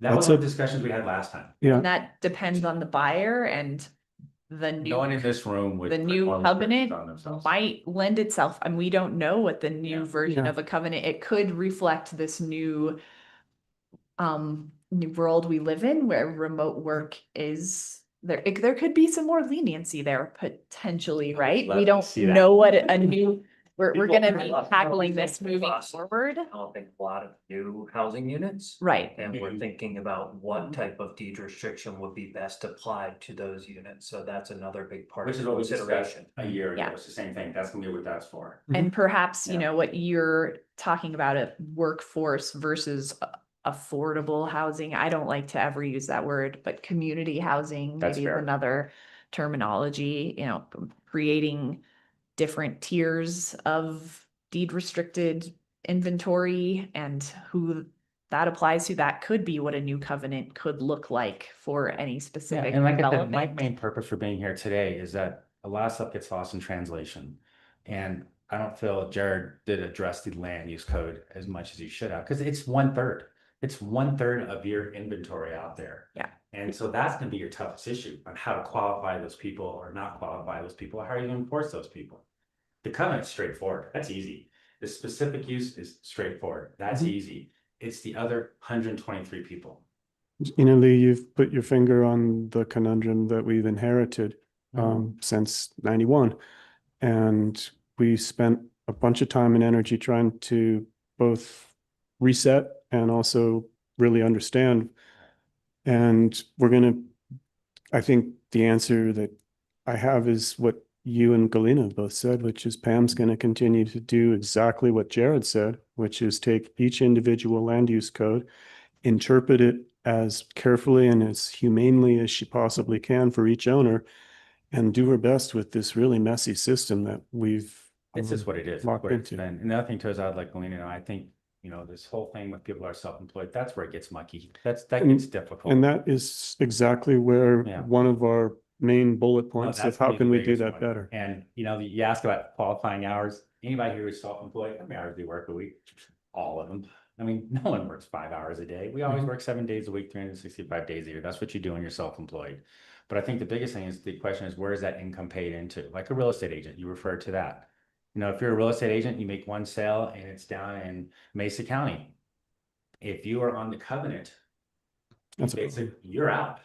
Mhm. You're no longer, even though it's through a real estate company in town. You're making the same point that Galina did, I and know, we yeah. all agree it's a problem. So I think. So I'd those love are- to hear if you have a solution, because you are actually somewhat in that world and may have some I think it's. way to work I that. think it would be established where the income is paid out of. I would think it's established by where the LLC is established. I think if you have a business that is based out of Denver and you're working here as a remote worker and the money goes to Denver first and you get it yourself, no, I think you're out. But Okay. if you've established like a Lance Waring LLC, San Miguel County, and the money flows through Lance, that's established in this county, that's as good as working in this county. Thanks. what we do. That's really helpful. Thank you for that Stuff like that. delineation. And that was been obvious. Just now, the other thing too is about the hours and stuff like that. I think honestly, you're probably just gonna have to get people ask about the income. When I went through the last process, did they have the right to go through my tax returns? I fought that left and right. All it said was my income was 51% primarily. I think the county can look at other ways to do that. If the person's using a CPA that has a license that, can't lie, they can sign affidavits and that eliminates the tax returns altogether. Because with a CPA signing off on that, you basically have a person that has a license, that has liability. They can't lie, they can't perjure themselves. And that's another way to simplify the process. Thank you. That's really helpful. Yeah. And those are the kind of suggestions that Yeah. we were hoping for today. Yeah, and I think those are some good ideas. In the end, I think it's gonna be a tough process. We're just gonna have to work through it. That's all I have. Thanks, Lee. You betcha. I appreciate you making time. Sheila, do you have anything you care to add? Okay. Commissioner Brown, do you have any questions while Lee's still here? Because I'm not sure how long we'll be able to keep him. Thanks. Yeah, that was my question was what you asked. I know Lee has been through the requalification process and Sheila a number of times, and I was hoping they could provide some information about or some anecdotes about specific sticking points. And I appreciate that you did. Thank you. Cool. Well, we've gotten some ideas, and they're good ones, about self-employment and about one way to talk about qualified versus non-qualified income via a affidavit from a certified CPA. Some of the top one, for example, required provision of tax returns and other employment verifications could be related to self-employed individuals. If we're talking about more W-2 style work, I think that it's completely fair to ask for tax returns. And if you forgot to save them, then shame on you, you need to go find them. I think that we are circling in on some ways to potentially improve our self-employed process. And I think that our next conversation about another version of the covenant, we are going to dig into some of those really hard, what's remote work? How does an LLC fit into this?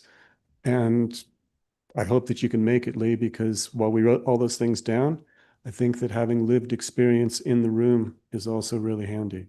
So, Lance? yes, Ann? I wanted to comment on the idea of where the money flows into being a sort of decision-making point for whether it's remote work or not. I feel like that's going to be pretty easy to get around, you know, if you are a lawyer who's, you know, employed by a firm in Denver and you're working for people outside of the county. It'd be pretty easy just to set up a bank account in San Miguel County for your income to flow into. At the same time, I think it's important, this, I've been thinking about this a lot, that if someone starts a business in San Miguel County and grows it outside of the county, that they aren't penalized. So I'm wondering if this is going to be a distinction that we can make between initial qualification and then continuing qualification. So Interesting. initial qualification, your physical presence is required in San Miguel County and you are serving people in San Miguel County. And that's the way one would initially qualify.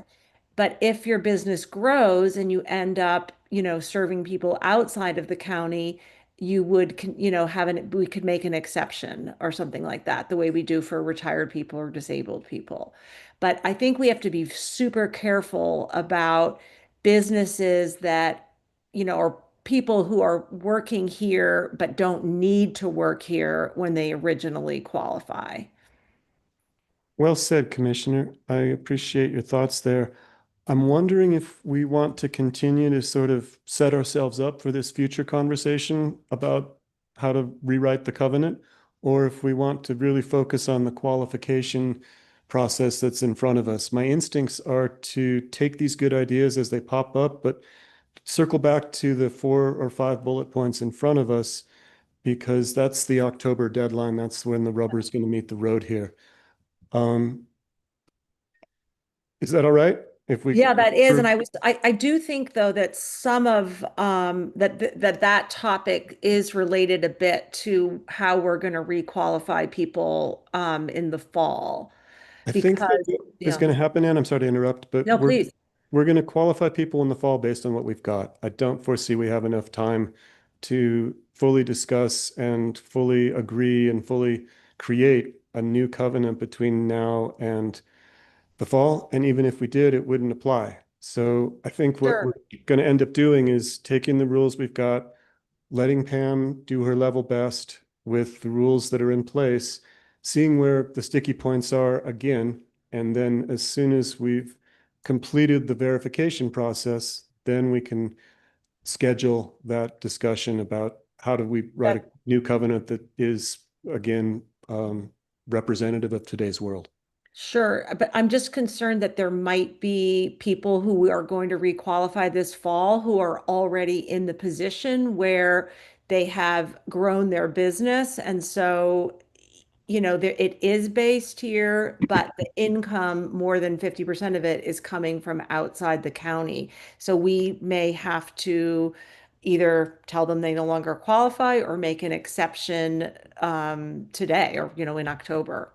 I think that I prefer to do that as they turn up. And once they've spoken with Pam and identified a roadblock, then we sit as the SMCHA and we figure it out as we've done before. Maura, I see your hand up, and then I'll go to Commissioner Gleason.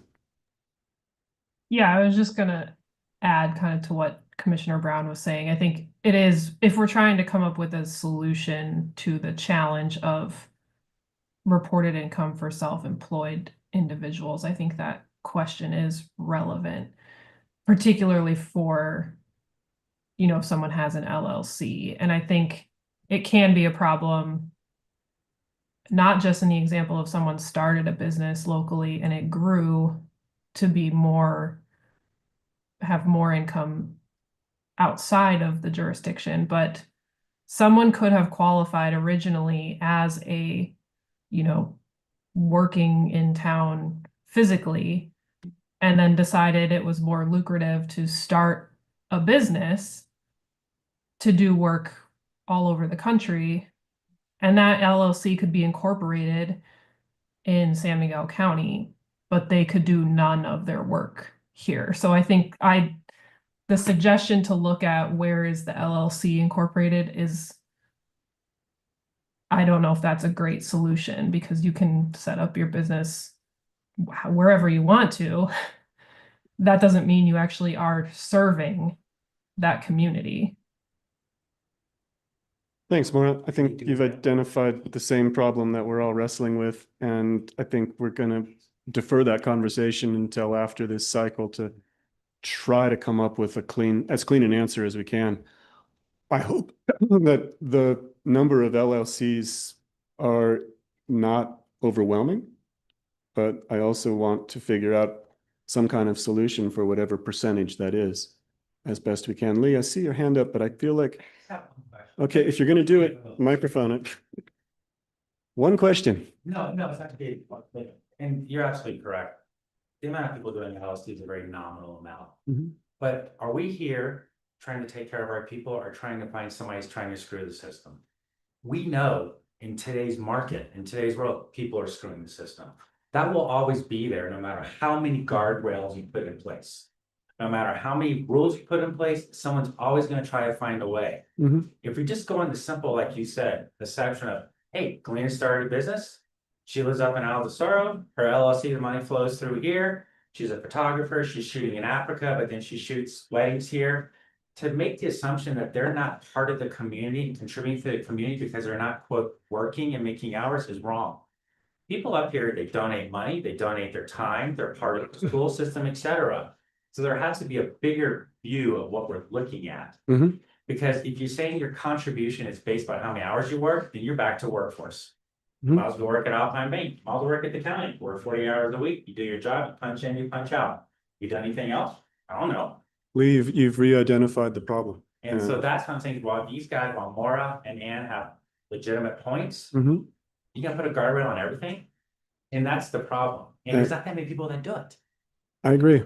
And Why are we we, focusing on the little when we should be focusing on the big? Well, but I will weigh in and say that you've honed in on one of the kind of moral conundrums here, hearing from a lot of businesses who are saying like, we can't fill, we can't find enough employees to actually run our business because of the housing shortage. So it's like, I'm so torn on all of this, because it's like, yes, we create these guardrails to say you must work within the R1 school district physically, and that speaks to that workforce issue.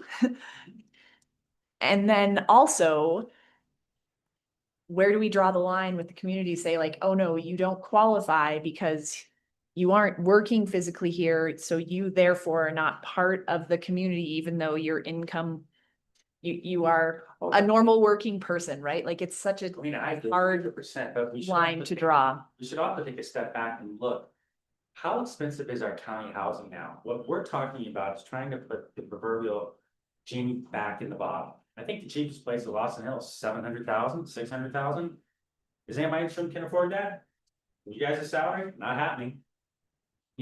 It's not gonna change. To, Mike's point, you guys are creating new affordable housing. That is where you guys are going to put the guardrails in place. That is where you're going to restrict it down like the town has done. And they've done a great job of it. People bitch about it, they complain about it, but you know what? They signed that deed restriction. They know exactly what they were getting into. One bed, one head. We have the right to change it on you. So to go back and try to put the rules back on something that's already been let out of the bottle, it's gonna be hard to do. It's more about focusing on going forward. So if Galena wants more affordable housing, then, focus on Chris Chapin's project and let him have 3 more levels of affordable housing and then restrict it down. Work on where we can move, like you said, we have things that we can change, with things that we can't change. spending and wasting our time on the stuff in the past is stupid. You should be focusing on the new stuff that can be changed. Right, and that's what we're trying to do, and what we've identified here is there is some vagary that has come through the compliance process for, you know, and we're trying to figure out how to make that as clear as possible for residents as well as for the housing authority staff to be able to move through this process in a very consistent and clear way. And so that it's not creating tension points and frustration, and that it's a clear process, right? Anybody in the land And it's use challenging. We know what we've inherited here, and But here's it's the thing, challenging. anybody on the land use code, you're gonna have this vagary. Because what ends up happening is you kick somebody out from the 1996 D restriction, then you got a lawsuit on your hands, because you get into the word of primary. What's the definition of primary? I don't know.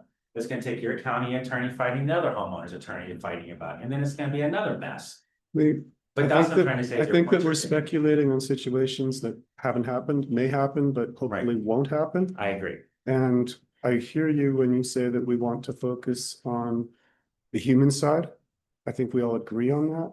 And I don't think that we're actually arguing. I think that you're reminding us of what we already know, which is that the future housing is where we can. Future housing, exactly. not Yeah, the and we've got quality a- for now, the sorrow. We've got a few areas that are in front of us that we're trying to clarify because we've had some concerns and we haven't yet had a chance to talk about two of them, but I'd like to. Everything you said, I think we all either know or agree with in principle. So thank you. That's all. I just, like I said, just. Great. Those things. The one that we haven't touched on at all is retirement and documentation requirements. I have heard from one of my neighbors out in Lawson who said, in the old days, I used to just call the office once a year and say nothing's changed, and that was fine. And now I have to go there and I have to bring some papers, and it's really hard. And he's right, it's different, but it wasn't so much the system's broken as it is. I've been here so long that the system has changed, and I wish it was the old days again. So unless the other commissioners or anyone in the room has had other experiences with the retired population, I think Jared's suggestion of just really trying to educate and being helpful. Sometimes it's a computer issue and it's easier to do it in person with paper, and that's fine. Pam can do that if she must, and she's happy to. Commissioner Brown, does that resonate with you? I guess again, I'm wondering what actually we are asking of these retired residents. It would seem to me that it would be sufficient to sign an affidavit saying that nothing has changed, you know, as opposed to just making a phone call. But it doesn't seem to me that they should have to resubmit all of the kind of documents that we had you know, that are required for a working person to requalify. Okay, I think an affidavit may not be sufficient in that, well, that might be enough actually. Because that is the promise that nothing's changed and you're certifying your word. Perhaps that is a really good streamline. Jared took note of that. Thank you. I think that's a great suggestion. Okay, And also just clerically for Pam, Mhm. right? It's just less paper to push. Yeah, and I would, I think it's a great suggestion. And I don't know that it's far from what is being actually asked, Mhm. right? So again, I just wanted to air that kind of issue because I had heard it was an issue and make sure that if you all had any particular direction, and I think that's good direction of, hey, as long as they've gone through the door, the check is, hey, anything changed, sign that affidavit, throw it in the file, good to go, right? I wouldn't object to that affidavit needing to be notarized. I mean, it is a privilege to live in community housing, and I feel like a notarization just makes it feel a little bit even more kind of like, yes, I'm telling the truth. I would be willing to jump through that hoop. How do the rest of you feel about that? You know, Ann, I learned that a notarization only confirms that you are the person that you say you are when you're signing. It doesn't really change the veracity of the document that you're signing. So the affidavit part is the legal promise that I'm telling the truth, the whole truth, and nothing but. But to go find a notary feels to me like really just an extra, Oop. yeah, an extra set of steps for folks. That's fair, but then instead, maybe we just need to write to- up that affidavit in a way that makes it very clear how important it is, you know? It's a big pinky promise. Yeah, but you know what I'm saying? Like, I think we need to make it not just, yes, I'm still retired, you know, Ann Brown. I feel like it needs to say, you know, here are the requirements for being retired and continuing to live in community housing. Can you certify that you are continue to meet these requirements? Something like that, as opposed to just a blanket statement, so that it's clear what they are certifying and that it's a serious pledge or serious statement. I like that. Thank you, Commissioner. What have we overlooked? We've covered a lot of ground. We are in agreement that our next round of covenant is going to try to deal with today's world, and we've had some good ideas on that. We've discussed all the bullet points. Do we have any others that we haven't addressed? I have a couple other questions or clarifications. Yes, please. So for the tax returns, I think that that could be a little bit more complicated than a CPA just saying, yes, I completed this tax returns. I think that the PAM's office, or SMRHA, will have some very specific questions that they want the CPA to verify from the tax return. And so again, that's probably not as simple as it might sound, even though I like the idea a lot. Okay. And you're referring to an affidavit from the CPA? And Yes, yeah. yes. But it can't just say, yes, you know, prepared the tax return. I think that Pam is looking for specific information from those tax returns. And if she's not going to be able to review them, then she needs to be very specific to the CPA what it is that they are affirming. And it may be different for different requalification, folks requalifying. Correct. I think what you said is similar to what you were saying about the affidavit for retired residents, where it's not a blanket statement, it is a more refined statement. Yeah. Yeah. And it may, yeah, that's exactly right. Oh, that's exactly what I was trying to say. And then the other thing is the reported income for self-employed individuals. You know, we've talked a little bit about the qualified versus non-qualified income, but in terms of, I don't know that we know exactly from this conversation what folks are required to do, but I think Lee made a good point about, you know, keeping a log of your hours is kind of a waste of time, you know, I mean, or not waste of time, it's just not realistic, right? And as we know, self-employed people work all the time. So I think the hours log maybe isn't as important as some way to verify whether the income is from work, you know, that's taking place locally versus remotely. And I don't know that we have discussed what a more elegant kind of option there might be, other than invoices and things like that. And again, this might only apply for the initial qualification as opposed to continuing qualification. But I think we need to talk that through. Agreed.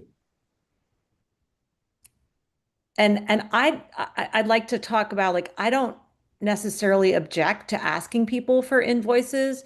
You know, I guess it depends on sort of the volume of their work. Like, do they send 3 invoices a year, or do they send, you know, 250?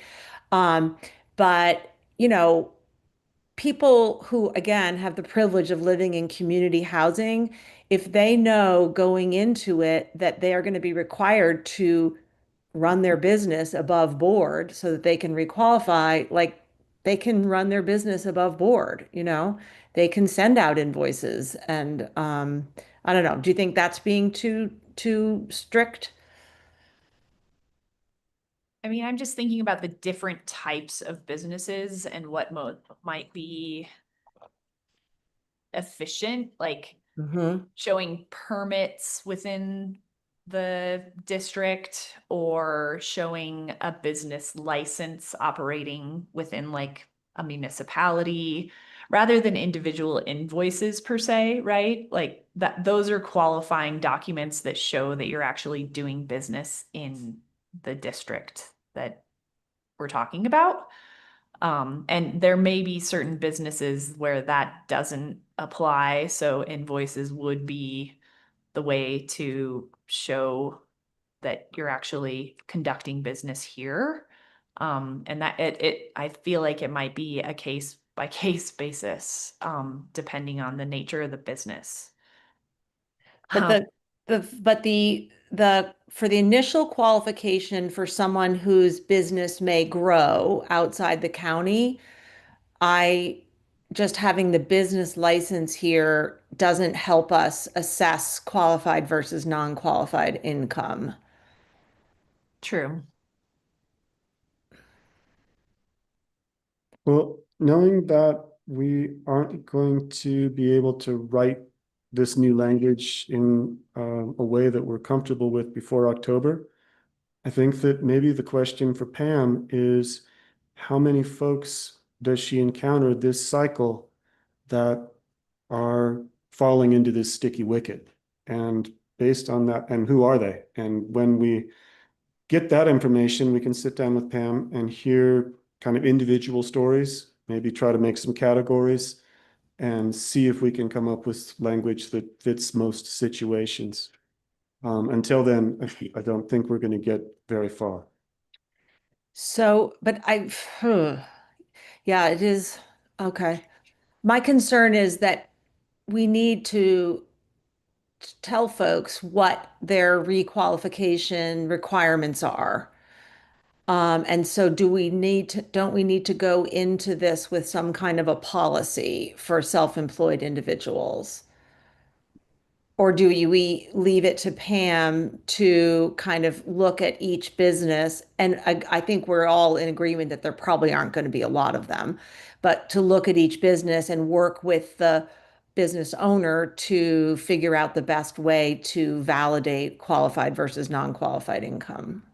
Honestly, I would prefer to take the second route because I think that those conversations Pam will have with each of those few business owners Okay. may provide avenues that we haven't thought of that are really easy and doable. And instead of trying to guess those from here, I'd like to hear from the field kind of ground up and then try to put that into language that makes sense once we've heard what the options are that have worked. Jared. If I may, I think that may be a prudent path. I know Pam may have questions along the way, right? And some clarification she would like, because as we go into this, even back when I was discussing similarly with Courtney and Pam, they do believe that with the improvements that have been made with using the portal, that's hopefully going to ease a lot of burden already. And even when I discussed with Courtney, she mentioned that 95% of folks get done in 2 weeks, regardless, right? So we're really talking about a 5%. And when we think about 5%, we're talking about 20 units, right? So, but we know some of those units are going to get into those sticky questions. And, I think Pam is committed to bring those back where there is, some crux she does not feel she has the direction from the housing authority to resolve. Jared, we're saying the same thing. And I know that Pam will bring the questions she's not comfortable answering to us, and we will figure them out with the owners and with all of our best efforts. And I'm happy to know that if we've got a 20 number, and of that 20, fewer than 20 are going to be questions we may have to address, that starts to feel more promising. Maura, do you feel comfortable from a legal point of view, with us going into this a little bit wishy-washy? Of course she doesn't. And if she doesn't, maybe I she mean, has some suggestions for us. Yeah, I recognize it's challenging to like set one blanket policy or position on these things without seeing the particular issues that may come up, but I do have some hesitation in the like wait and see approach, just because I want to make sure we are applying whatever answer or solution we come up with consistently for everyone, and not just evaluating each Mhm. situation individually and deciding what works best for that person. So yeah, I think it would be helpful to have some proactive guidance on what is the type of documentation we are going to ask for, and maybe build in some, depending on what we can glean from that documentation, we may need to work with individuals to get more information so we can be assured that the qualification criteria are met. But I have a little bit of heartburn about just dealing with them as they come up. Why And how, we what do you think about the idea of requesting invoices with the address of the, the person or the business to whom the service was provided? I can see how that would be a good solution for some types of businesses. If you're building houses or doing projects, other type of construction projects but I could see how that would be a concern for different types of businesses where you're running into client confidentiality issues if the client could be identified by that address. So this is one where, I agree there's not like one perfect answer for everything. Because if you had the situation where like you were an attorney that had your own firm set up here in Telluride, but you also served clients all over the state, asking for invoices for all your clients with addresses shown, may disclose confidential information. Could you redact the confidential information? Like you take off the name and the street address, but you leave in the city? That could be an option, yeah. Mike As has long his as hand the up. person's not, you can't identify who the client is. Yeah. Mike has his hand up. was just gonna suggest, I think it would be helpful to at least tell folks, the type of verification. We are asking for verification of the location that the service was delivered. And allowing them to, whether it's a verification through invoices or other time tracking. So that at least they know when they are coming in, that they can bring one of those different types of verifications of where the services were delivered and amounts to show primary and location of service. But rather than prescribing it for each individual industry, that we notify them that, and that if there is then a question where Pam says, you know what, they brought me an hour spreadsheet that just shows me hours that worked, but not where any of the services were offered. It's understood that we're looking for two things: the verification of the hours and that the where the service was rendered. And because they are going to know their industry, they're going to have, everybody that is charging for a service has some sort of tracking of what they're offering for their own billing purposes. So I think rather than us trying to solve that, us saying we're asking for you to come forth with a verification of these two things might allow for that flexibility for, I'm an architect versus I'm a realtor versus I'm a lawyer versus I'm a photographer, and they can provide that in a reasonable justification to address their two concerns. And are you saying that a spreadsheet would be sufficient, Mike? It may be, depending on the type of service. But, I think Mike's point, Anne, is that it's up to us to provide a framework for what we're wanting to understand, and then it's up to the business owner to use whatever information they have to fill in those gaps for us, those knowledge gaps. And hopefully there's enough clarity on both sides that it's smooth and easy. And the very few that it becomes an issue, those are the very few that we'll work on together as we must. and this is gonna be a learning process, so next time we go through this in 2 years. It should be a lot easier because we will now know, oh, okay, here's the verification that they brought, suggest that. And here's where they brought verification, but it didn't address the two concerns. And how can we have a better communication or think of other tools in that situation for those specific industries? Mike, I think you've split the hold on this idea and the let's come up with firm language today idea.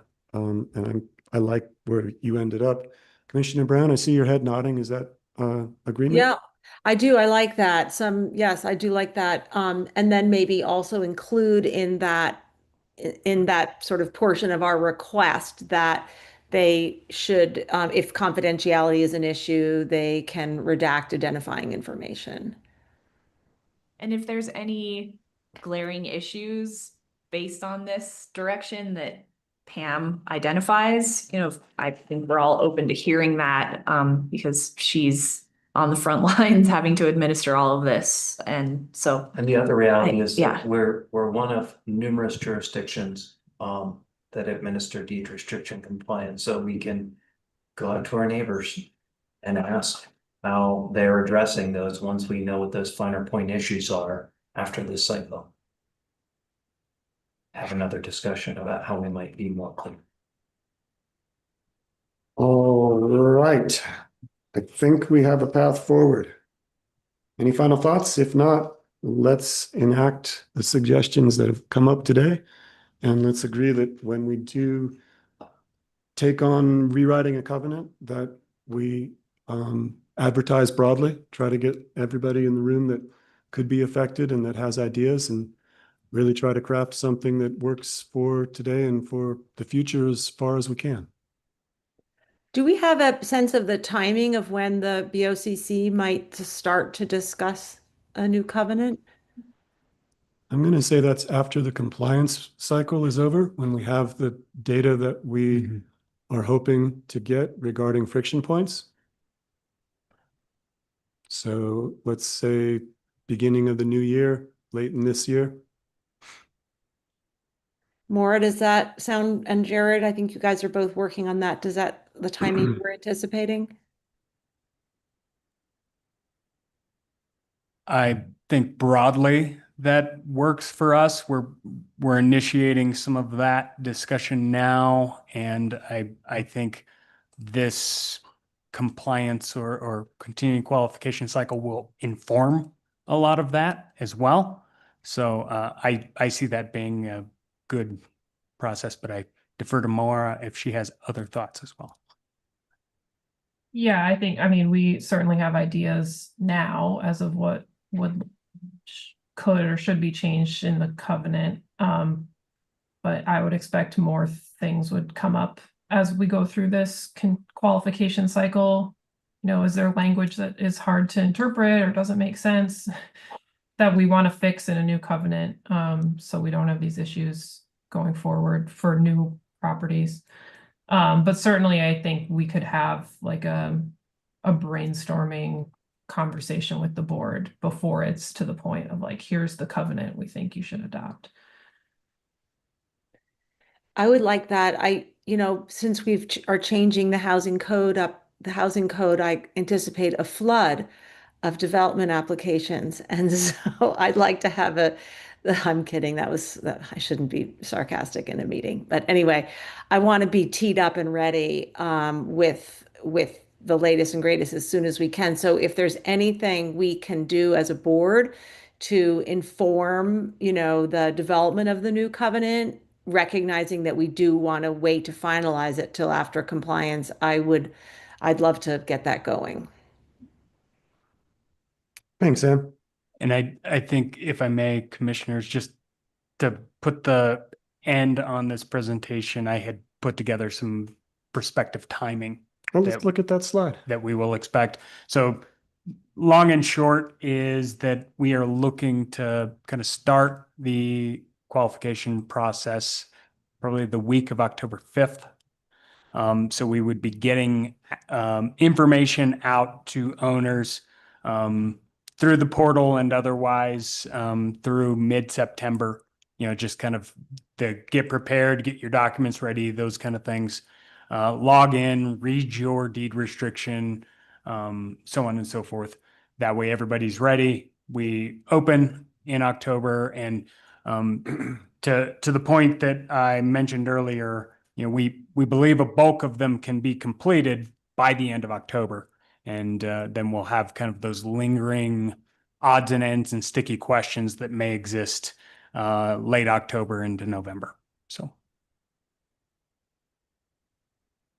Great. Terrific. Thank you. All right. All right. Two other things I just wanted to compliment the staff on. I really like the fact that we've changed the language from, what was it? Compliance to continuing qualification. I mean, I do think language matters. And so I appreciate the thoughtfulness that went into that. And also kudos to SMRHA Pam and her small team for developing that owner portal and going to the, really hard, detailed work of customizing, the list of requirements for each owner. That, as somebody said earlier, that alone will, I think, make this continuing qualification process so much simpler for folks. So we're getting there. Thanks, Commissioner. Let's close with that encouraging comment at the end. We're getting there. Oh, you just got Art Goodtime snaps from Commissioner. Okay. Tradition. Tradition. Let's move to manager matters. Item number 12. Thank you, Lee. Thank you, Sheila. Appreciate your time.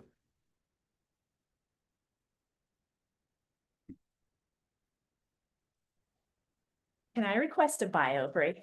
Sure. Does that work? Snap, snap, snap. Yes, it is 10:42. Let's aim to be back by 10:50, 11:50, excuse me.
Welcome back, everybody. We are back in session and we are on item 12, Manager Matters with Mike Bordonia and Jared Biggs. Good almost afternoon, commissioners. Several random things. First off, I wanted to congratulate our birthday girl, Carmen Warfield, Yeah.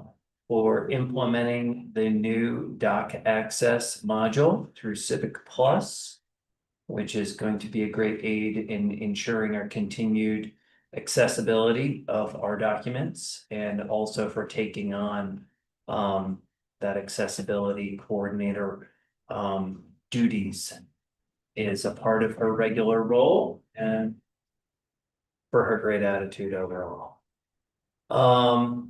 Likewise, Megan Knowles, our communications coordinator, also stepping up to assist Carmen in that role, as well as the website updates. So thank you to both of them for being willing to take on more duties as we did some restructuring in the IT department, and they are picking up those essential duties for the county. We have our Parks and Open Space Manager interview set for next week. We'll be interviewing our top 4 candidates. We received a lot of interest from around the country in that role. And I'm extremely excited with the quality of applications that we've received for that role. The interview committee will be myself, Christina in HR, our director, Greg Polio, in having worked in that department, but also as our fleet and facilities manager, and then a representative from the Open Space Commission and Historic Commission. This afternoon, we'll be meeting with our insurance provider for our health insurance, medical and dental and vision, CEBT, at 4:30 here in this room. This morning, there was a meeting on site with the Galloping Goose Park construction crew, parking company, as well as the landscape architect, Margaret LaPorfido, and we can expect for construction to resume tomorrow on the redo of the park. It is likely to take about 3 weeks from tomorrow before we'll see a final finished product of the park. And we've also been coordinating with our sculpture artist, Kirk Drogswald, for a visit from the state in 2 weeks to for them to understand the commemorative Colorado 150 United States 250 celebration sculpture, which will also be a usable bench. Let's see, on the East End Connector Trail, I believe I've informed the commissioners, but we are putting that project on pause for this year. However, I've continued to meet with our AIRS crew, and we have an alternative alignment there, which would reduce the overall cost and scope of the project significantly by eliminating the need for additional retaining walls. So we will be bringing those to a construction-ready design and hoping to complete that project in spring of next year. Mill Creek Park has many folks have noticed the reseeding. In the interim, while we wait to understand potential final plans for the park and water, and we are bringing back some of the picnic tables and creating a small trail out of wood chips and the porta potty back there so that the public can use the park while it is continuing to evolve in its plans. I've corresponded with the state of Colorado after concerns were brought to me by Julie Kolb, our noxious weed manager, about the lack of weed spraying on the CDOT rights of way. And they did reaffirm that there is a statutory duty of theirs. However, they did not complete any of the weed spraying this year, which is why we've been getting calls from people about the spread of noxious weeds in the right of ways. They do have a plan, not an exact date, for next spring to spray all of the state highway rights of way within San Miguel County. And then they will be coming back in the middle of the summer to hit any areas that were unsuccessful or need additional treatment. But we have let them know that that is a high concern for our residents. And likewise, Julie, we had some correspondence from Otisaro on the New Breckenridge Trail and weed spraying. And so Julie Cole went back yesterday and resprayed some of those noxious weeds within our trail easement. We are not responsible for spraying in the rest of the Otisaro property that is on the HOA, but for our easement of the trail, we are. Also, yesterday, Jared and I met with the AIRS EPA. So AIRS is doing two different projects for us. But one is for the EPA Brownfields grant. That was a $500,000 grant, approximately $160,000 remaining in that grant, to look at their reports of all the properties that they have identified in either phase 1 or phase 2 site assessments for brownfield projects and redevelopment. We met with them to look at potential county properties as well as which of those private properties are likely to see redevelopment activities so that they can follow up individually with those homeowners to assist them in how they might be able to redevelop their properties for higher and better use. On Friday, the 21st of August, there's the CCI Western District meeting in Glenwood Springs. I did inquire, there is no virtual option. It is in person only. So I wanted to bring that to your attention and see if any of the commissioners were able to attend that meeting. We have talked that through and we are going to get a report back from Kiernan, but none of us are going to be in person. Very good. I will convey that. Unfortunately, I'm also unable to attend that one. Black Bear Pass, with the applicants for the Jeep Club Uphill Run, which is a one-day special use allowed via commissioner resolution. It does state in the resolution that it will be on or near the beginning of August, that day will be identified, will be informed to the public, closed off for other use while the Jeeps are running uphill on that section. The date that they had previously planned to come in early August, Black Bear Pass was closed due to mudslides. So the event organizer has requested a use of that on September 12th. And so we wanted to bring it back to the commissioners to understand if you had any concerns about this alternate day of that planned activity. I actually think it's probably a better day for that to occur, being after Labor Day and with less overall traffic and use of the pass at that point. But do either of you have any concerns, or actually I know Commissioner Brown also online of that date change? No concerns from Commissioner Brown. Commissioner Gleason's good. I'm good. That seems copacetic. September 12th it is. Thank you. There are dates requested for county representation to discuss that omnibus mutual aid agreement requested by our southern counties and the 2 tribes of either September 10th, 11th, or 15th. So I'm throwing that out there. I can be available on any of those days, and I was involved in the previous discussion along with Shannon Armstrong, but I was curious if any of the commissioners would like to attend, and if so, if you have a date preference. I am looking and Can you review those dates one more time, please, Mike? And is it in Sure. person or online? It will be online, and it will be September 10th, 11th, or 15th. And do you know how long that meeting will last? I anticipate it'll be an hour to 2 hours max. I'm available for any of those dates. okay. Yeah. Commissioner Brown, I am not good on the 11th. I am not great on the 10th unless it's very midday. And I'm available the afternoon of the And I would say that we would only need one commissioner for this first discussion. Based off of how the draft evolves, we would then bring it to the full board for consideration. Why don't we wait until that meeting date is set by all the other players, and then Commissioner Brown and I will figure out which one of us can attend. Or commissioner, please. I think she's out for all three. No, I'm available for all three. Available for, I missed her, Yeah. excuse me. Yeah. We'll So figure it out based on, yeah, we're good. We got it covered. Position. Thank you. Yeah, yeah. Very Happy to good. Join I'm sorry. any, Okay. yeah, all good.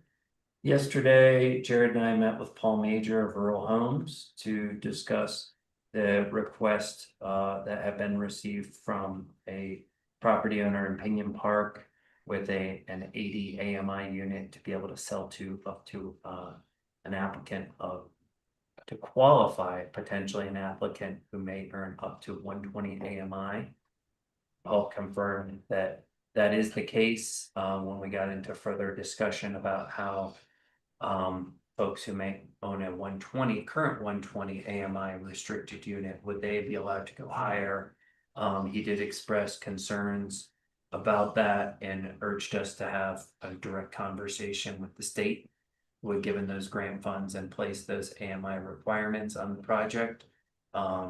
So at least as it pertains to the 280 AMI units that are in Pinion Park now, we would like to bring that to you next week for consideration of action, as I know that those folks, at least one of them, is currently trying to sell their home and has requested this change. And in the meantime, I guess my question to you is, would you like to wait and have the full discussion about all the scenarios of potential sale, or would you like to deal with this discrete issue and continue conversation on the higher AMI units? I think in the name of time and efficiency for that particular homeowner, having that that individual discussion next week and then go more high level later, but I'm if you think that's going to be a precedent setter I'm and of yeah, the opposing view, and I think in the interest of consistency and fairness that we want to consider this possible change as a holistic change and not individually. I like that idea as well. I mean, I'm with you, Galene. I'd love to help sort this out for the people who want to move from 80 to 120, but I'm afraid there might be unintended consequences of setting a precedent on that one level, you know, particularly regarding who's going to do the buyout, all that kind of thing.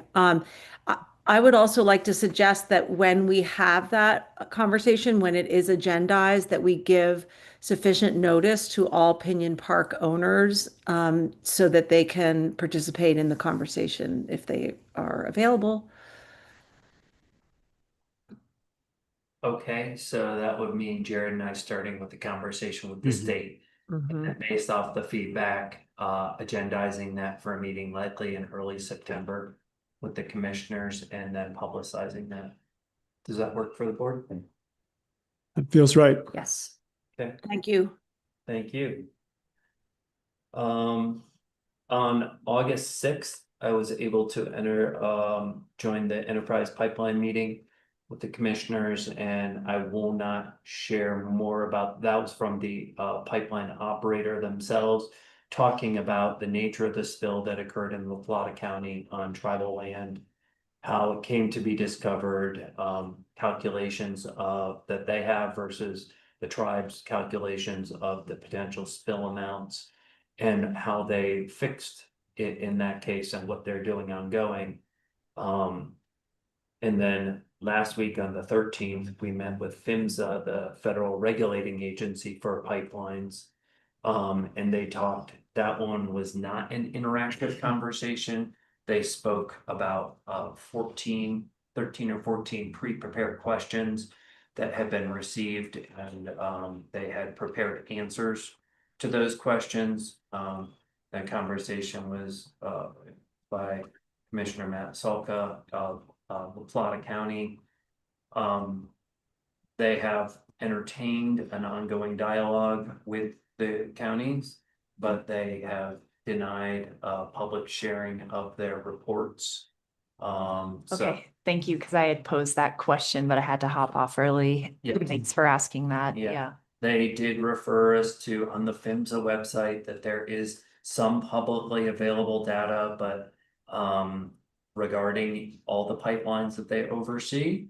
They also talked about their inspection protocol, which is annually, at least twice a year, they have to have an aerial or physical inspection of the entirety of the pipeline. I personally, I think we would all appreciate greater assurance of the integrity of these pipelines than perhaps than the federal oversight requires. And at this point, it does not sound like there is an appetite from the federal government to increase the stringency of their pipeline inspections or reporting.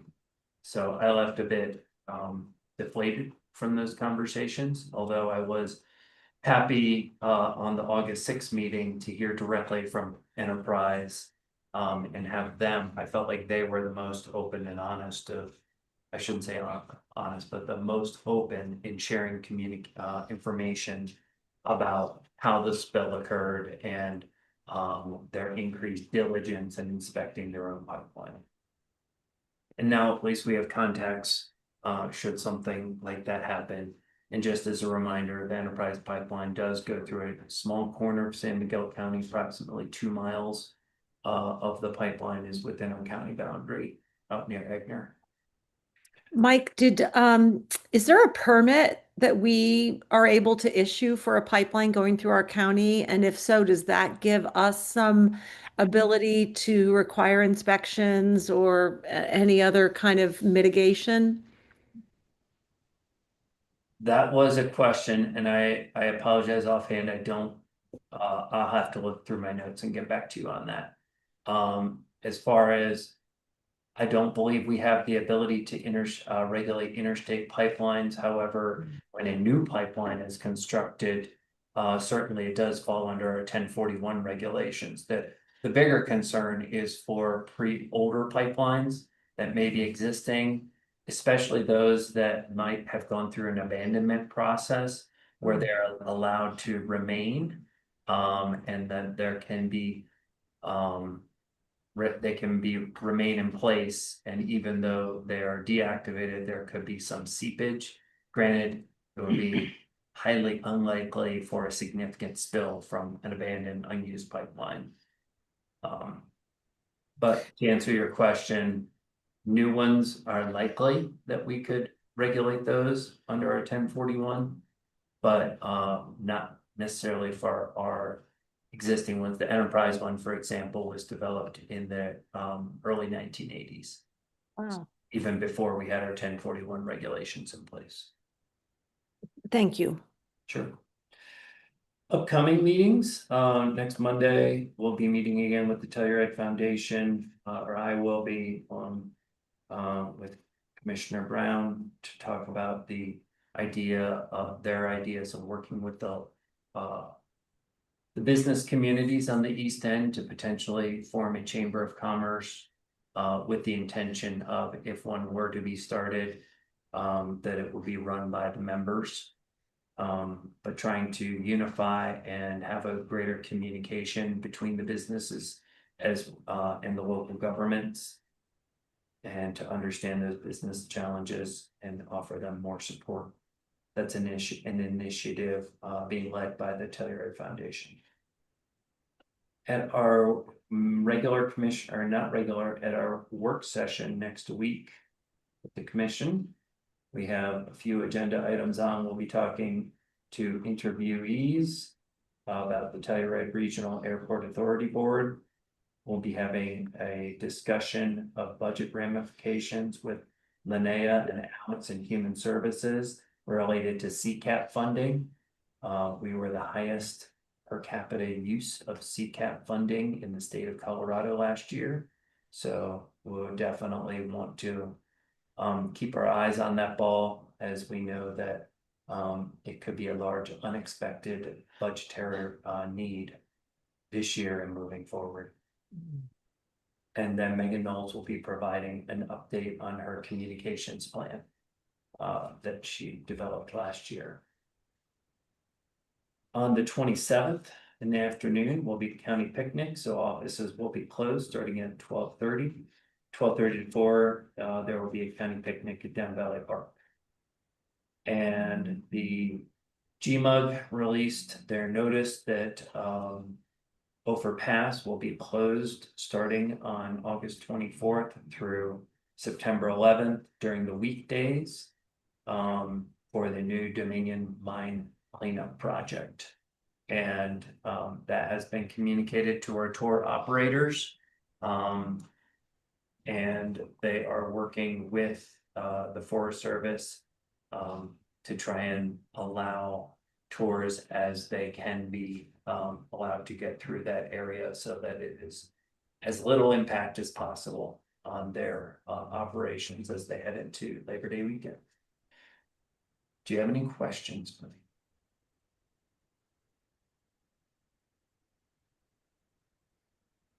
No questions from the commissioners in the room. Commissioner Brown? Nope. Thanks, Mike. Thank you. And how did your son do in the World Championship so far? They continue to be undefeated. It's either 6-0 or 7-0. They won this last game in a nail biter 15-12. Wow. Congratulations. It's really fun. We only get to watch a couple of the games. They don't stream them all, but the last one was really exciting. Thank you. Thank you. Mr. Biggs? It's atypical, but I do have a few things because Mike and I were kind of off and on over the last couple of weeks. So a few quick updates. Planning director position is posted, and that first review of applications is tomorrow. So if anybody is out there listening and wants to be the next planning director, we are looking for those applications by close of business tomorrow. Mike and I attended a meeting yesterday, a really good debrief from our team on the Gold Mountain fire. And, I just wanted to express Shannon was here and she did a heck of a lot of work on that. And so I wanted to extend appreciation to Shannon, Jen, and Linnea because they did spend some significant amount of time working that fire, among others in our sheriff's department, but they spent some significant time. And we had a really great debrief of lessons learned and how we may be able to use those lessons if we have the unfortunate event happen in our county. So it was a really good exercise that way. What else? We are deep in now our budget process. So departments are reviewing their individual budgets, making proposals. And so we will be bringing the commissioners in pretty soon to all the math and all the other things we get to do with budgets as we move through the year. We had a planning commission last Thursday where we covered two topics, major and minor subdivision amendments. And that was kind of a work session with the board. So those are still being finalized by planning staff. And we also heard Matt Gonzalez, our building official, talking about the low energy and carbon code and the adoption thereof. And frankly, we went down a lot of rabbit holes with the group, talking about many, many permutations. And I think Matt was going to take a swing at some redrafts, and then we will be taking it back to the Planning Commission again. So, but it was really valuable time spent. We had an IG meeting, and I will leave that to Commissioners Brown and Gleason to discuss. But that was a good last Monday. I had a meeting with Jeff Roberts of the Med Center and John Pandolfo of the school district, talking about some conceptual ideas about the Med Center participating on development of housing on the Q lots that the school district owns. So I've had a few conversations individually with you all commissioners, and we'll expect something to come of that from Jeff and John in the future. So I wanted to thank Commissioner Brown and Maura both for sending me over a survey about special district formation, and if we know enough from our statutory allowances to go through special district formation. And as I filled out that survey, I also had a conversation with a gentleman who has been hired to try to help lead ski ranches through the creation of a metropolitan district potentially. So we may be learning quickly because the county has not entertained a metropolitan district or a special district creation in a few years. So we may be going through a crash course. As they mentioned, they might be bringing this to the county for next May election. So it'll be something new to come. Commissioner Brown?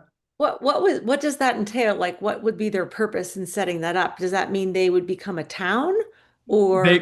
They would become a special district, and at least ultimately they will give us a service plan to review. That's part of the statutory procedure. And just first blush, they need a lot of water work. And so part of this is how they may finance infrastructure for replacing their aging water infrastructure at that, and also to potentially do roads and other recreational services. So we will see whenever they fully cook that. But I thought it apt that we just got that survey from CCI, and I turned around and had that conversation with, his name is Mark Garcia. So very interesting.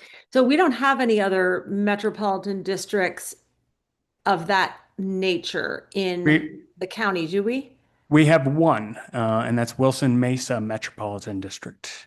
And then you may recall that previously we had the Mountain Village Metropolitan District until they became a town and incorporated. So interesting. Thank you. Yep. So lots more to come on that. And looking at my notes, I think last thing, Saturday, the swine that Commissioner Gleason so valiantly procured at the auction for us will be delivered. And we've been coordinating delivery of that to the food banks. Ultimately, it's 150 pounds of meat. We will keep about 30 and then donate the remainder to the 2 food banks. And thank the commissioners. I've already heard thanks from both of those food banks for the donation. So, and I think that is all the updates that are fit to give you. What happens to that 30 pounds we're holding back? Are we having a bacon festival? We're gonna have a holiday party. Holiday party. And you are invited. Fine. Great. Any other questions, commissioners? Thank you. Thank you both. Onward to commissioner updates. Commissioner Gleason, do you want to start? I will start, and I will share that the West End Family Link in Natarita, that serves Natarita and Nucla, is temporarily closing due to budget constraints. That is gonna leave a lot of gaps in services on the West End, specifically the Nucla Food Pantry.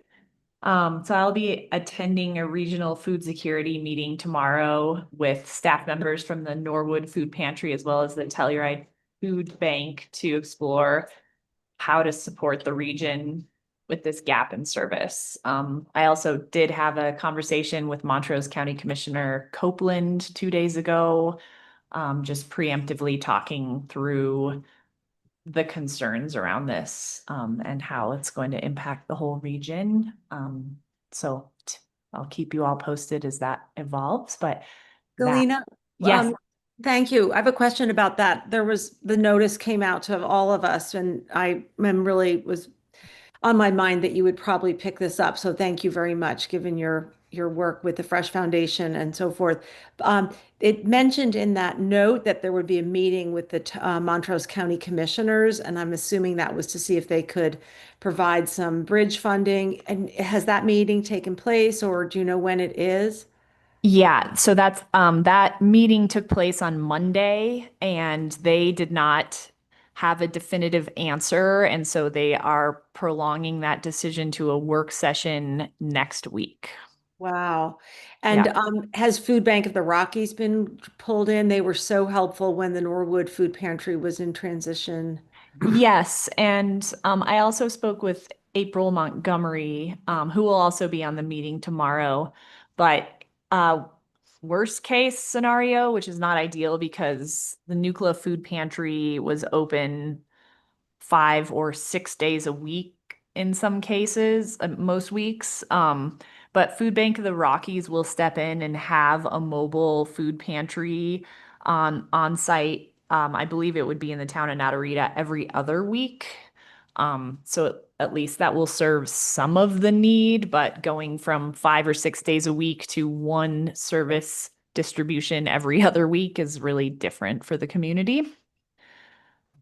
But that's how Food Bank of the Rockies steps in those situations. And as we all know, there's limitations currently at the Norwood Food Pantry because of operating at the school and only being able to have the doors open on Sundays. So there's not much room for hours and days of the week expansion there. But I'm sure we'll be discussing tomorrow about ramping up in intake and stocking more food and supplies. Thank you for leading that or participating in that, Galena. That's a big deal. Yeah, I really hope we all hope it gets solved soon. And yeah, I think they've been trying a lot of different ways to stay solvent and have just hit a budget crisis there. So yeah. I'll loop back to the intergovernmental meeting that took place on Monday, the 10th. There was a really fantastic presentation from Ernest House Jr. of the Mountain Ute tribe. He also works for the Nature Conservancy and the Keystone Policy Center. And he's doing work to broaden pro-Indigenous outreach beyond the state level, bringing that outreach to local governments. The Colorado Outdoor Strategy is really focusing an initiative to create more of an integrated tribal connection to restoration projects and connection to outdoor spaces. And that is a way that there can be more local government engagement with local tribes. And their kind of like language within the Colorado Outdoor Strategy is tribal ways that tribal collaboration can and should happen is coming from a place of mutual respect, resource sharing, and long-term relationships. I had one other and messed it up, but Traditional knowledge, maybe? Traditional knowledge. Thank you. Yeah, that was the fourth one. But I got to thinking during this presentation and actually shared this that Star Jameson, our natural resources director, just applied to the Colorado Outdoor Strategy for the Recreation Collaborative Roundtable Group to be a formalized group within the Colorado Outdoor Strategy that will create a funding stream. And this may be an opportunity to bring more engagement from the Ute tribe to the county level government and different projects going on. And Ernest suggested engaging the Southern Ute Council to potentially participate on that roundtable. I thought that was a pretty great suggestion. So I was going to circle back with Maria Stark because she is the liaison and talk to her about how we might make that happen once we're officially once the Recreation Collaborative is streamlined with the Colorado Outdoor Strategy. And by all means, weigh in on anything else with his presentation. But I thought that it was incredibly, he just brought insights and kind of like real life scenarios of how local governments can actually engage with local tribes in the here and now, and not just acknowledgements, which are important, but also like how to collaborate to here and now. And he brought up the Ute Ski Day as a really great opportunity that is bringing youth to the San Juan Mountains to have experiences and reconnect with these lands. And I think more opportunities like that would be great. I had a thought that some of the watershed restoration projects that San Miguel Watershed Coalition is doing, that could be a great opportunity to bring some youth in to do, if they're interested in learning on watershed restoration projects and doing some kind of hands-on field work. But it really just got my creative juices flowing around that and was very inspired by him. I would agree with that. It was just so I don't know, heartwarming to have him with us and to get to know him a little bit in that obviously public forum, and not to say that we don't have a lot of work still to do, but he did mention, Galina, tell me if you heard this the same as I, that he feels like Colorado is really making progress in terms of local government outreach and inclusion with the tribes. And he just expressed, you know, his enthusiasm and gratitude for that. And really, it was this sort of open invitation to continue that work. And as Galina said, it was really inspiring. And he talked about how much it means to the tribes to be invited back to their land, and with whether to ski or to consult on work that we're doing here with the land and the climate. It was just really a very open-hearted conversation. One thing I wanted to say, a couple sort of specifics that came out of that, in addition to the ones you mentioned, Galina, were a recommendation by Doug Tooley that we consider naming the valley floor with a Ute name, which I thought was really interesting, and might be a appropriate way to further honor the heritage, the Ute heritage here. I followed up with Amy Levick, who's on the town open space committee, because they said they will be doing some new signage out there, and she definitely heard that suggestion as well. And then the other idea that came out was to have a bear dance, like an annual bear dance up here. And I think the bear dance is kind of a healing ceremony. So anyway, another thing we could think about in terms of further developing our relationship with the Utes. And just the generosity that he was expressing was really, really touching, I thought. Yeah, absolutely. And I appreciated his kind of like forward-looking view on how to collaborate together moving forward, and resource sharing is something I really took away as well. Another thought that I had, just since we're on topic, and we recently made a visit to the Norwood Historic Museum, I felt that that was very much a missing piece in the story there. When we visited the museum, there really wasn't much mention of the Ute people at all. And I thought I might approach Barbara Youngblood and just see, you know, what the thoughts are on expanding on including the Ute heritage on Wrights Mesa and what that might look like. Nice. Yeah. Okay, and I'll just keep moving through this IG meeting. And maybe we can just tag team this if that works for you. Sure. But the Telluride Med Center gave a presentation. Heidi Lauterbach, who is working on the capital fundraising, and then Tom Crabtree, who is the chair of Telluride Med Center. gave an update and first off, they're looking at an operational partnership. There's been many organizations that they have vetted, but right now Common Spirit is a current front runner as operational partnership for primary care and the ER, as I understood it.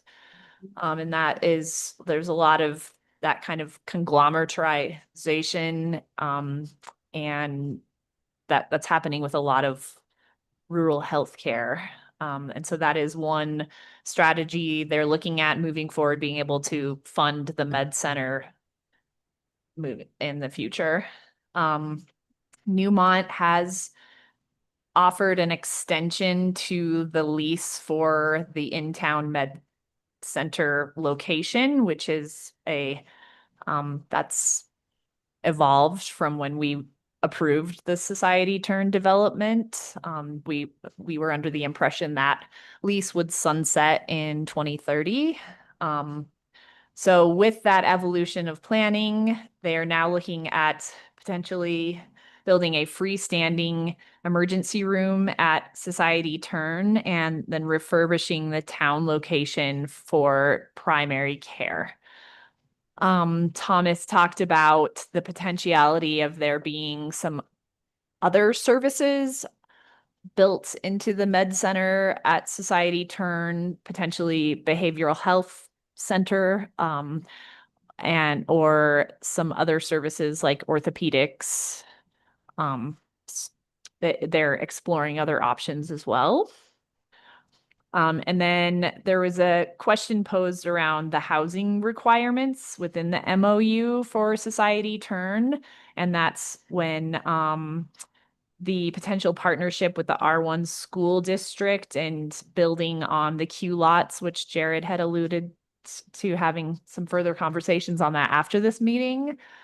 And there are 4 units that were insured to be built with an additional 2. Can you correct me if I'm wrong there? 6 total, right? It's 3 and 3. 3 and 3, Yeah. right.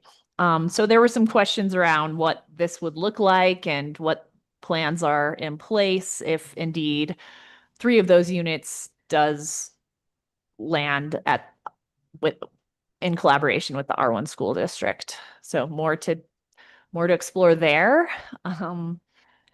Those were my notes from a nutshell on the med center discussion. And anything else? No, I think you got it. That's what I got to too. Okay, great. Oh, wait, sorry. One other thing we might add is Tom reiterated what I had heard before, which is that the intention of the hospital district board is to build the new facilities and or renovate the existing facility in primary care solely with philanthropic money. And again, he reiterated that the board does not intend to raise, to go for a mill levy increase in order to do that. So that was reassuring. Yes, good point. Because I had heard there were previous discussions about potentially bringing a mill levy forward. So yeah, thank you for catching that.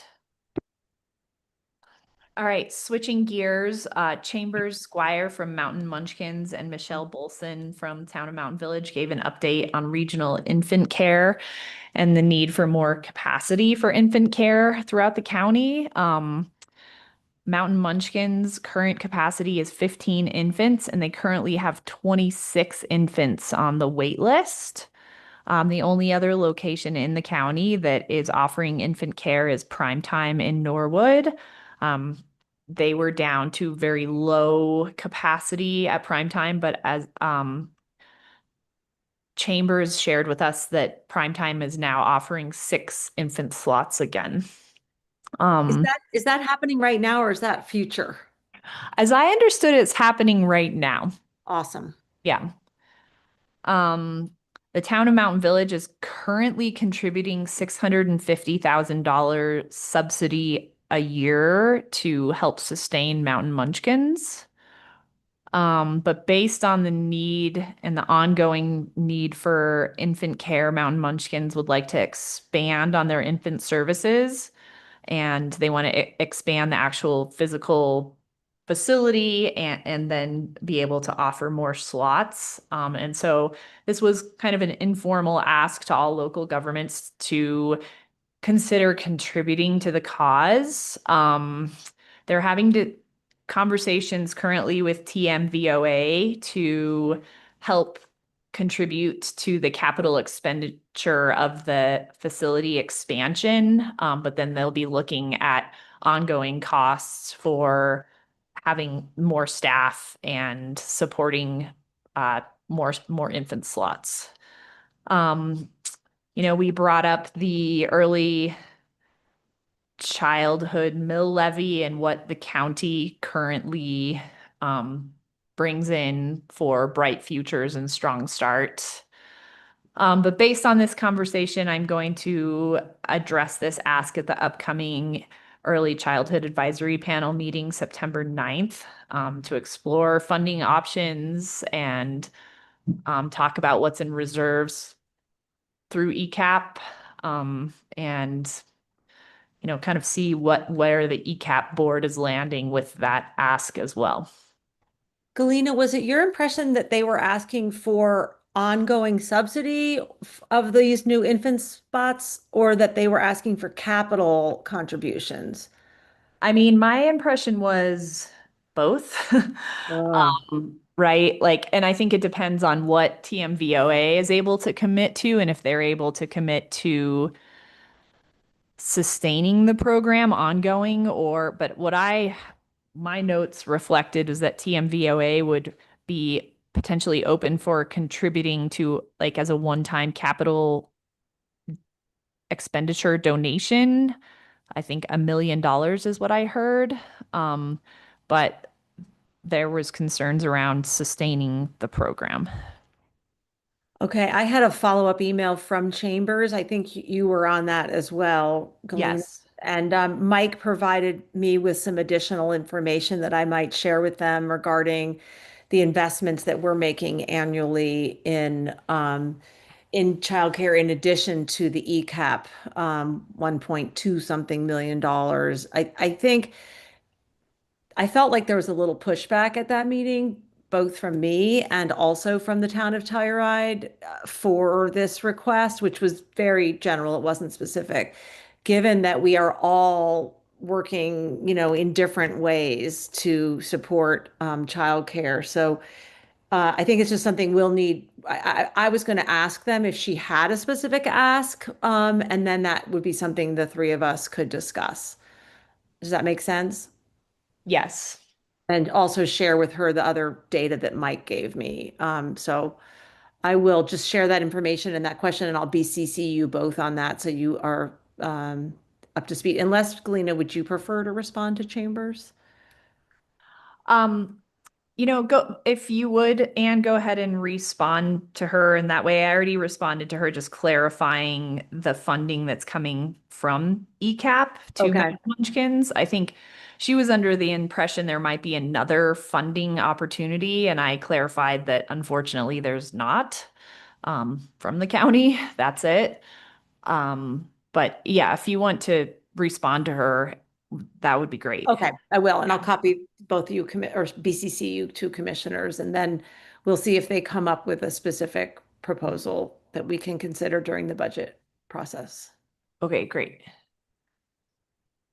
And then Megan Eno gave an update from U.S. Forest Service. She specifically spoke to the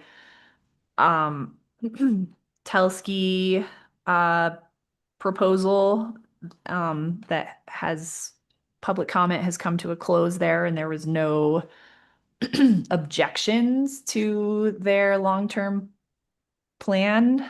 And she talked about the forest treatments and what that could look like, and it really is more of a glading initiative, one-time glading initiative, rather than ongoing fire mitigation, i.e. the Forest Service wouldn't come in and recut those swaths. And it would be more focused on glading rather than doing fire mitigation within the WUI, which that was pretty clear when I read through that. And that Giuseppe's is due to open in the winter 2027.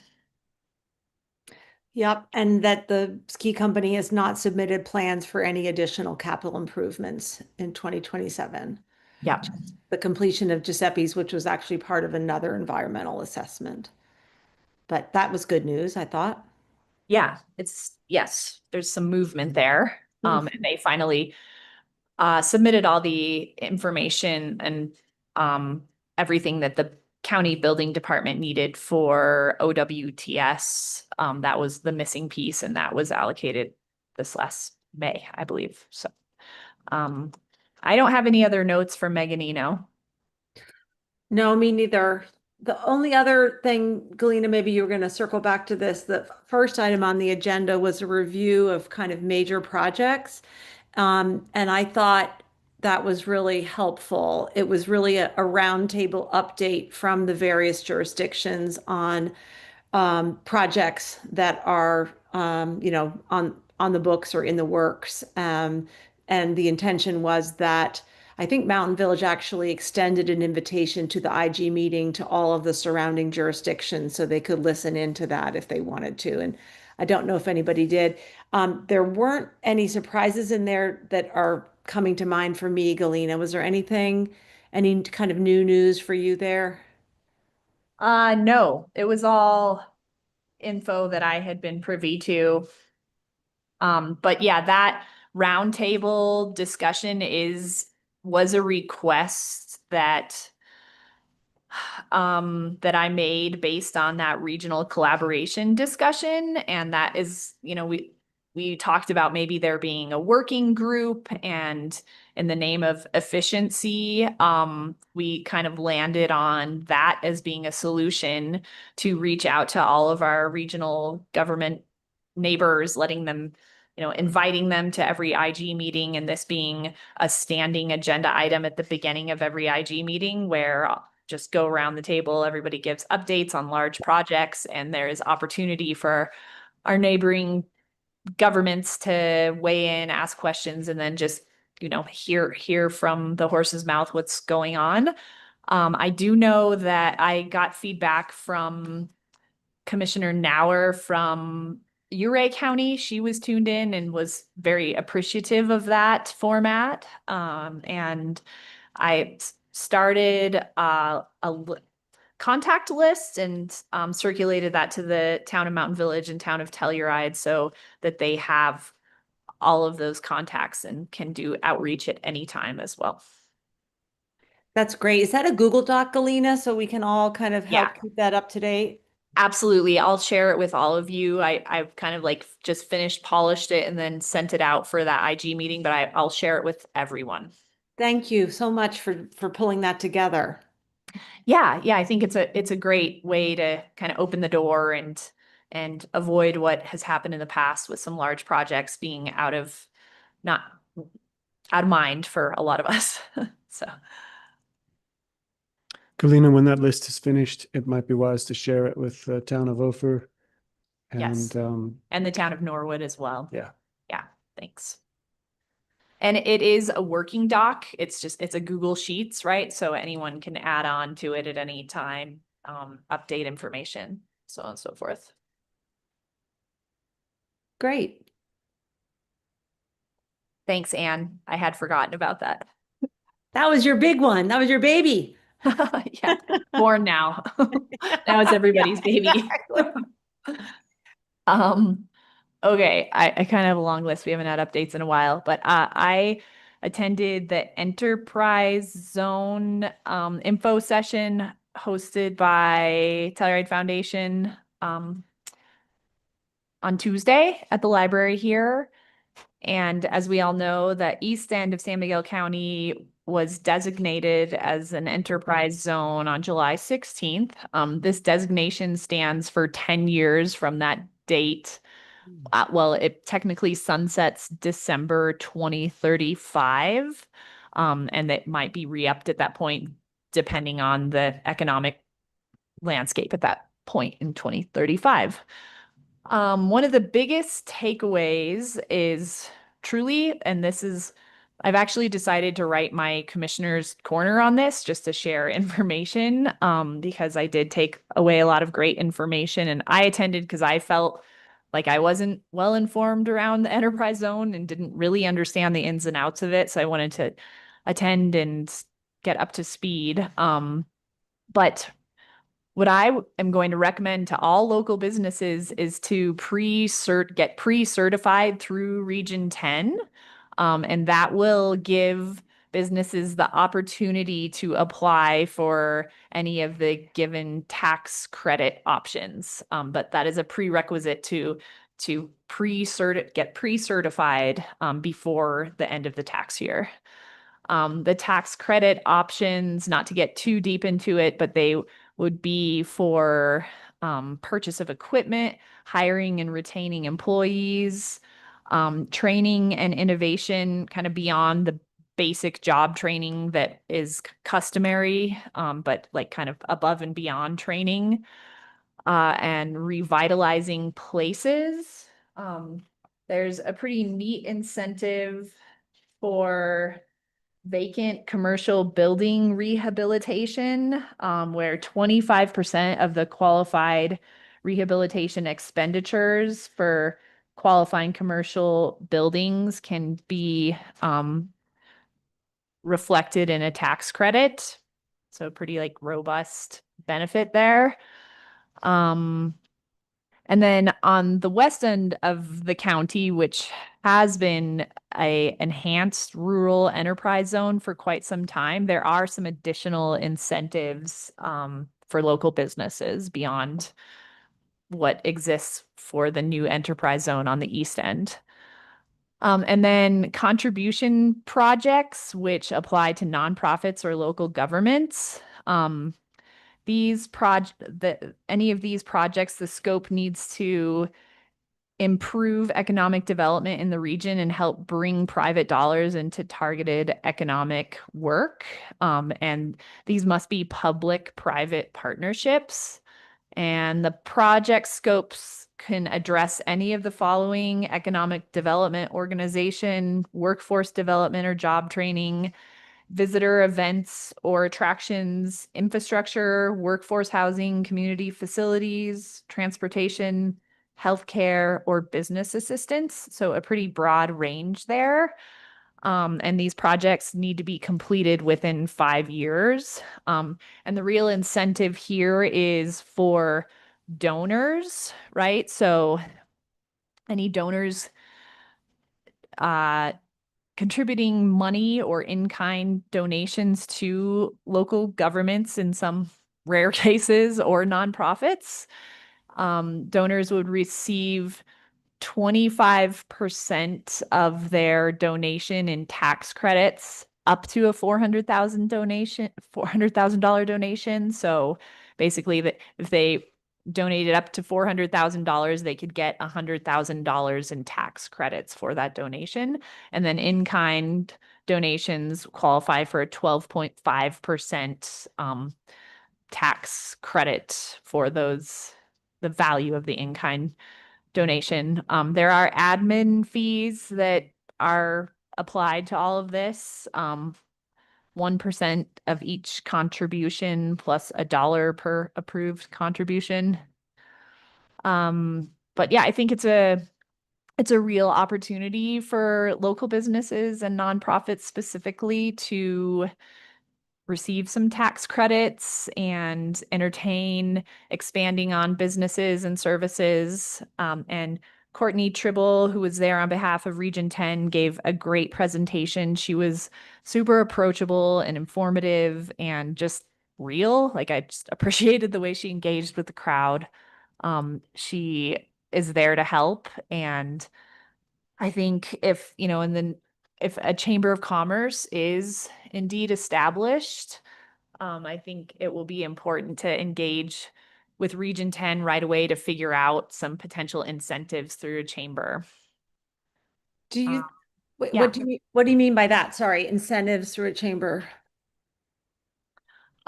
So Well, what I mean is that the Chamber of Commerce could retain all of this information to share with local businesses and kind of be like a local touch point to help local businesses navigate this and just bring awareness that Great. this exists.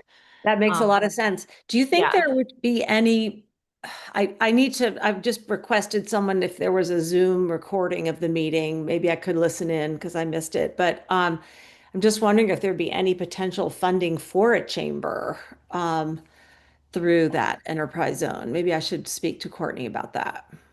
Yeah, that's a really good question. Kind of like potential. And this isn't, as I understood, this isn't like, it's not a funding pot to stand up any one given project. It's there's tax incentives. Yeah. So if there were donors who were interested in helping stand up a local chamber, those donors could then receive these tax benefits. I understand. That's awesome because we will be looking for seed funding. Oh, sorry, Mike. So Thank you. most Yeah. chambers of commerce are organized as 501(c)(6)s, which are private member organizations, and those are ineligible from being a charitable project under the enterprise tax law. If they were to pursue a different organization like a 501(c)(3), they could be eligible. Thank you for that. Yeah, I feel like, and I could be wrong about this, Mike, but do you remember Anne Marie, who did a lot of research on other similar communities, chambers? I feel like they maybe sometimes have a 501(c)(3), wait, the 3 and the 6 or something like that. So But anyway, a lot of communities have economic development corporations, which Yeah. are organized as C3s. And that is an eligible funding mechanism because the one I ran in Lake County, we were a charitable organization for our enterprise tax zone credit. So people that contributed to their organization could. However, the chamber, which also existed, and most chambers are C6s, but I do recall that. I have not come across a dual chamber that has both sides of it, but that makes sense. more often it's like a weed seed who is organized as a C3 could receive funds and could pass them to a chamber, which is a C6. Okay, we'll sort this offline. We'll learn some more, but you're getting my wheels turning, Galena. Thank you. Yeah, and there was a Zoom option, and I hope there is a recording. I was actually wanting to go back and review it. So, if I track them down. Great. And then really quickly, I just wanted to report back on the event that I helped put together in Norwood last Thursday, the Drought on the West End workshop for local producers, and it was an incredible success. There were over 70 attendees, and ranchers and farmers from throughout the West End. There was really broad attendance, and the right people were in the room. It was a very captive audience of local producers, which is what the goal was. And all 3 Montrose County commissioners were there, as well as the 2 incoming county commissioners in Montrose. So great to meet them. Karen Webb, who will be moving into the District 2 seat here at the end of this month, as Sue Hansen is retiring early, and Karen is running unopposed, so she's going to slide into that seat. And then Ed Lafferty will presumably be moving into the District 3 seat because he is running unopposed as well. So it's great to interact with them and talk about some West End topics with them.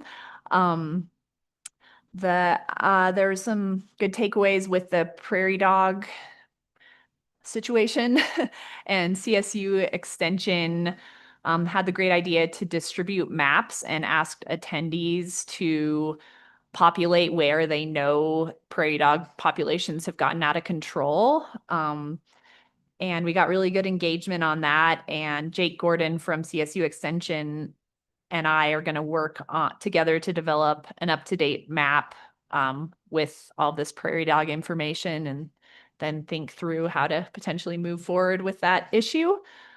There were awesome presentations ranging from climate action to soil health to prairie dog mitigation to resources from USDA for local farmers. The San Miguel County PEZ program was covered by Tessa Lightfoot, and there was a lot of interest on that topic. A lot of Montrose County residents would love to see a similar program launched in Montrose County. And yeah, overall, it was an awesome event. And there is a working group that is now forming from that meeting of a handful of really long time engaged ranchers and farmers who are going to continue these conversations. And we're planning to have meetings once a month, kind of bouncing back between San Miguel and Montrose County on the west end, and just keep the conversations going. And I wanted to give a really big thanks to Carmen Warfield. She was there and helped with all the tech, and we couldn't have pulled it off without her, as well as Nate Long from our IT department. He was there and helped set everything up. And then Star Jameson was also there, and Star and I had envisioned this kind of an event like over a year ago, and we were both just excited to see it come together. So thank you all for your help. Well done, Galena. Thanks. It was great. Bravo, Commissioner Brown, what's cooking? Well, since we've already covered the game score, I can move right on to other important matters. Not too much in my world other than the IG meeting that we talked about with Galena, except to say that I am representing San Miguel County on the search committee for the new executive director of SMART, and that is moving along. We're looking to select a search firm, and that's kind of what I've been doing over the last week or so. Thanks for taking that on. And visiting my parents here in Maine. That's also a really good thing to be doing.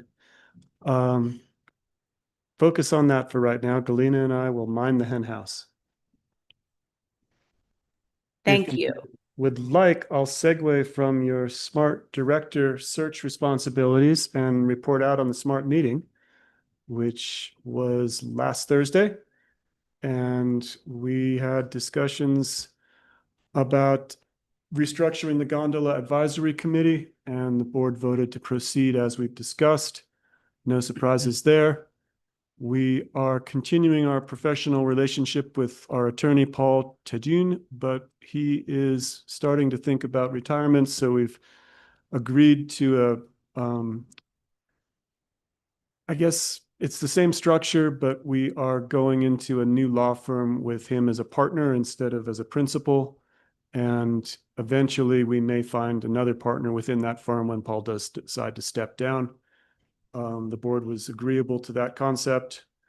We started to talk about future 2027 budget and gave David Averill some observations and thoughts for developing that document for our next meeting as a draft, and also approved an amendment to the 26 budget with a few small changes in the capital spending plan, but miraculously no actual money had to be spent. It was simply moved around. So that felt really good. We also discussed with Carrie DiStefano a new concept for off-season bus routes that would be more efficient and provide more service between the Mountain Village and the town of Telluride when the gondola is out, but would cost money. And we're going to have more conversation about that next meeting. So, Anne, you didn't miss any key votes, but you will be happy to know that at our next meeting, there'll be some hard questions on the table. The other meeting that I attended this morning with Jared was with the Telluride Association of Realtors. I think it was their annual meeting. And we were posed 3 questions about the county housing efforts. The first was, what is the need? We had that information from the Housing Needs Assessment of 2025. The second was, what are you doing? So we gave them an update on our various projects and what stages they're in. And the third was, how are you funding it? And with Jared's help, we were able to talk about the half-mil levy that was voted on in 2024 and how that comes in at about $750,000 a year, and then the wildly fluctuating impact mitigation fees. And we finished the conversation with a few questions about Diamond Ridge and future uses there, or the notion of selling it was widely approved through a lot of applause. At that point, Jared and I had to come to this meeting, so we thanked everybody for their time and got some nice comments in return on the way out the door. Commissioners, I just forwarded you a letter from Star. It is about the roadless areas. And if you look in your inbox, this is due on the 21st. And I wanted to draw it to your attention because we're meeting now and the 21st is soon. Star recommends we sign as a group. We can do that. We would need to ratify, or we can do it individually, which might be as easy. What's your preference?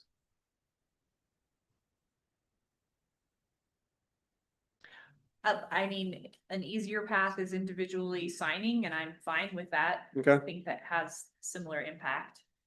Commissioner Brown, does that sound okay to you? That sounds fine, but Lance, is this, let's see, I've got the CAST Legislative Priorities and Drought webinar. That's not the email you're talking about. CAST is the next topic I'll bring up. This should be just below that. Ah, deadline Friday. Okay, There you I go. see it. Yep. Okay. Oh, wait, this is And BLM oil and gas rule revisions. yes, it has to do with trying to rein in our current federal government a little bit. Is there That's also different than something the about the roadless. the wilderness, the roadless area? Oh, it is. This is the same. Okay, got it. Okay, I'll sign that then. Okay, so let's each do that individually, and I'll let Star know that we Thank just took that on and took it off our to-do list. And that takes me to my last question for y'all, which is this CAST survey. And if you click on the link and get in the survey, instead of having to, you can have it in front of you. And I just wanted to get your opinions. This is from CAST based on their membership. They're curious what their legislative priorities might want to be. Jared and Mike, I included you in this so you can join this conversation. And Ann, this is sort of a repeat of what you did for us last meeting with CCI. There's only 4 questions, or maybe 5. The first one is number 3, and their legislative priorities were all focused on generating additional revenue streams for housing with an emphasis on vacancy tax and real estate transfer. Should they continue to focus on that this coming session? I believe the answer is yes, but I wanted to hear from you all in case I was mistaken. Okay, that's number 3. Number 4, what other community housing policies should CAST consider?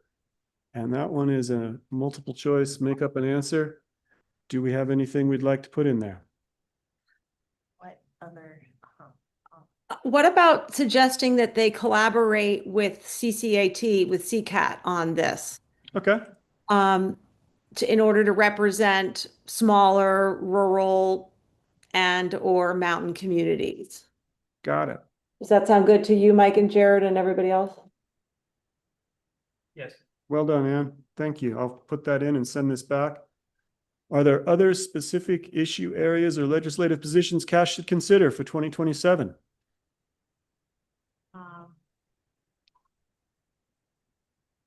Looking at potentially what it would take to state a vacancy tax. I was gonna use different words and talk about trying to emulate the Park City, Summit County, and Utah model as opposed to a vacancy taxed, a taxed reduction. Yes. Okay. Great. That's great. And would your organization be willing to assist with advocacy efforts? I'll figure out which box to tick based on a conversation with Mike. Is there anything else? This is number 7. Anything else we'd like CAST to consider? You know what? I would have to kind of review the CCAT policies because I feel like we're always stronger together. And there's so much overlap between CCAT and CAST in terms of our membership and our kind of needs, if you will, and Why value. don't I answer number 7 the same way as number 4? Yeah, that sounds good, Lance. Done. All right. Thank you all for your time. And that is the end of my reports. We've got consideration of the commissioner's signature on a letter of support for the Nucla Natarita Area Chamber of Commerce and its application for the 2026 Colorado Tourism Office. And this one also is a very quick turnaround. I believe we've all had a chance to read it. And unless we have questions, I'd entertain a motion. I move to approve the letter of support for the Nucla Natarita Area Chamber of Commerce and its application for the 2026 Colorado Tourism Office. I second. All those in favor? Aye. Aye as well. Motion carries. We'll get that out the door before tomorrow's deadline. And the final item on today's agenda is Attorney Matters, and Maura Boylan remains with us, I believe. Hi, Maura. Hi, I don't have any matters. Nothing matters to you. In that case, let's entertain a motion to adjourn. So moved. Second. All those in favor? Aye. Aye. Aye as well. Thanks, everyone, and have a great afternoon. We'll see you I'll be soon. back this weekend, so see y'all Monday or around then. All right.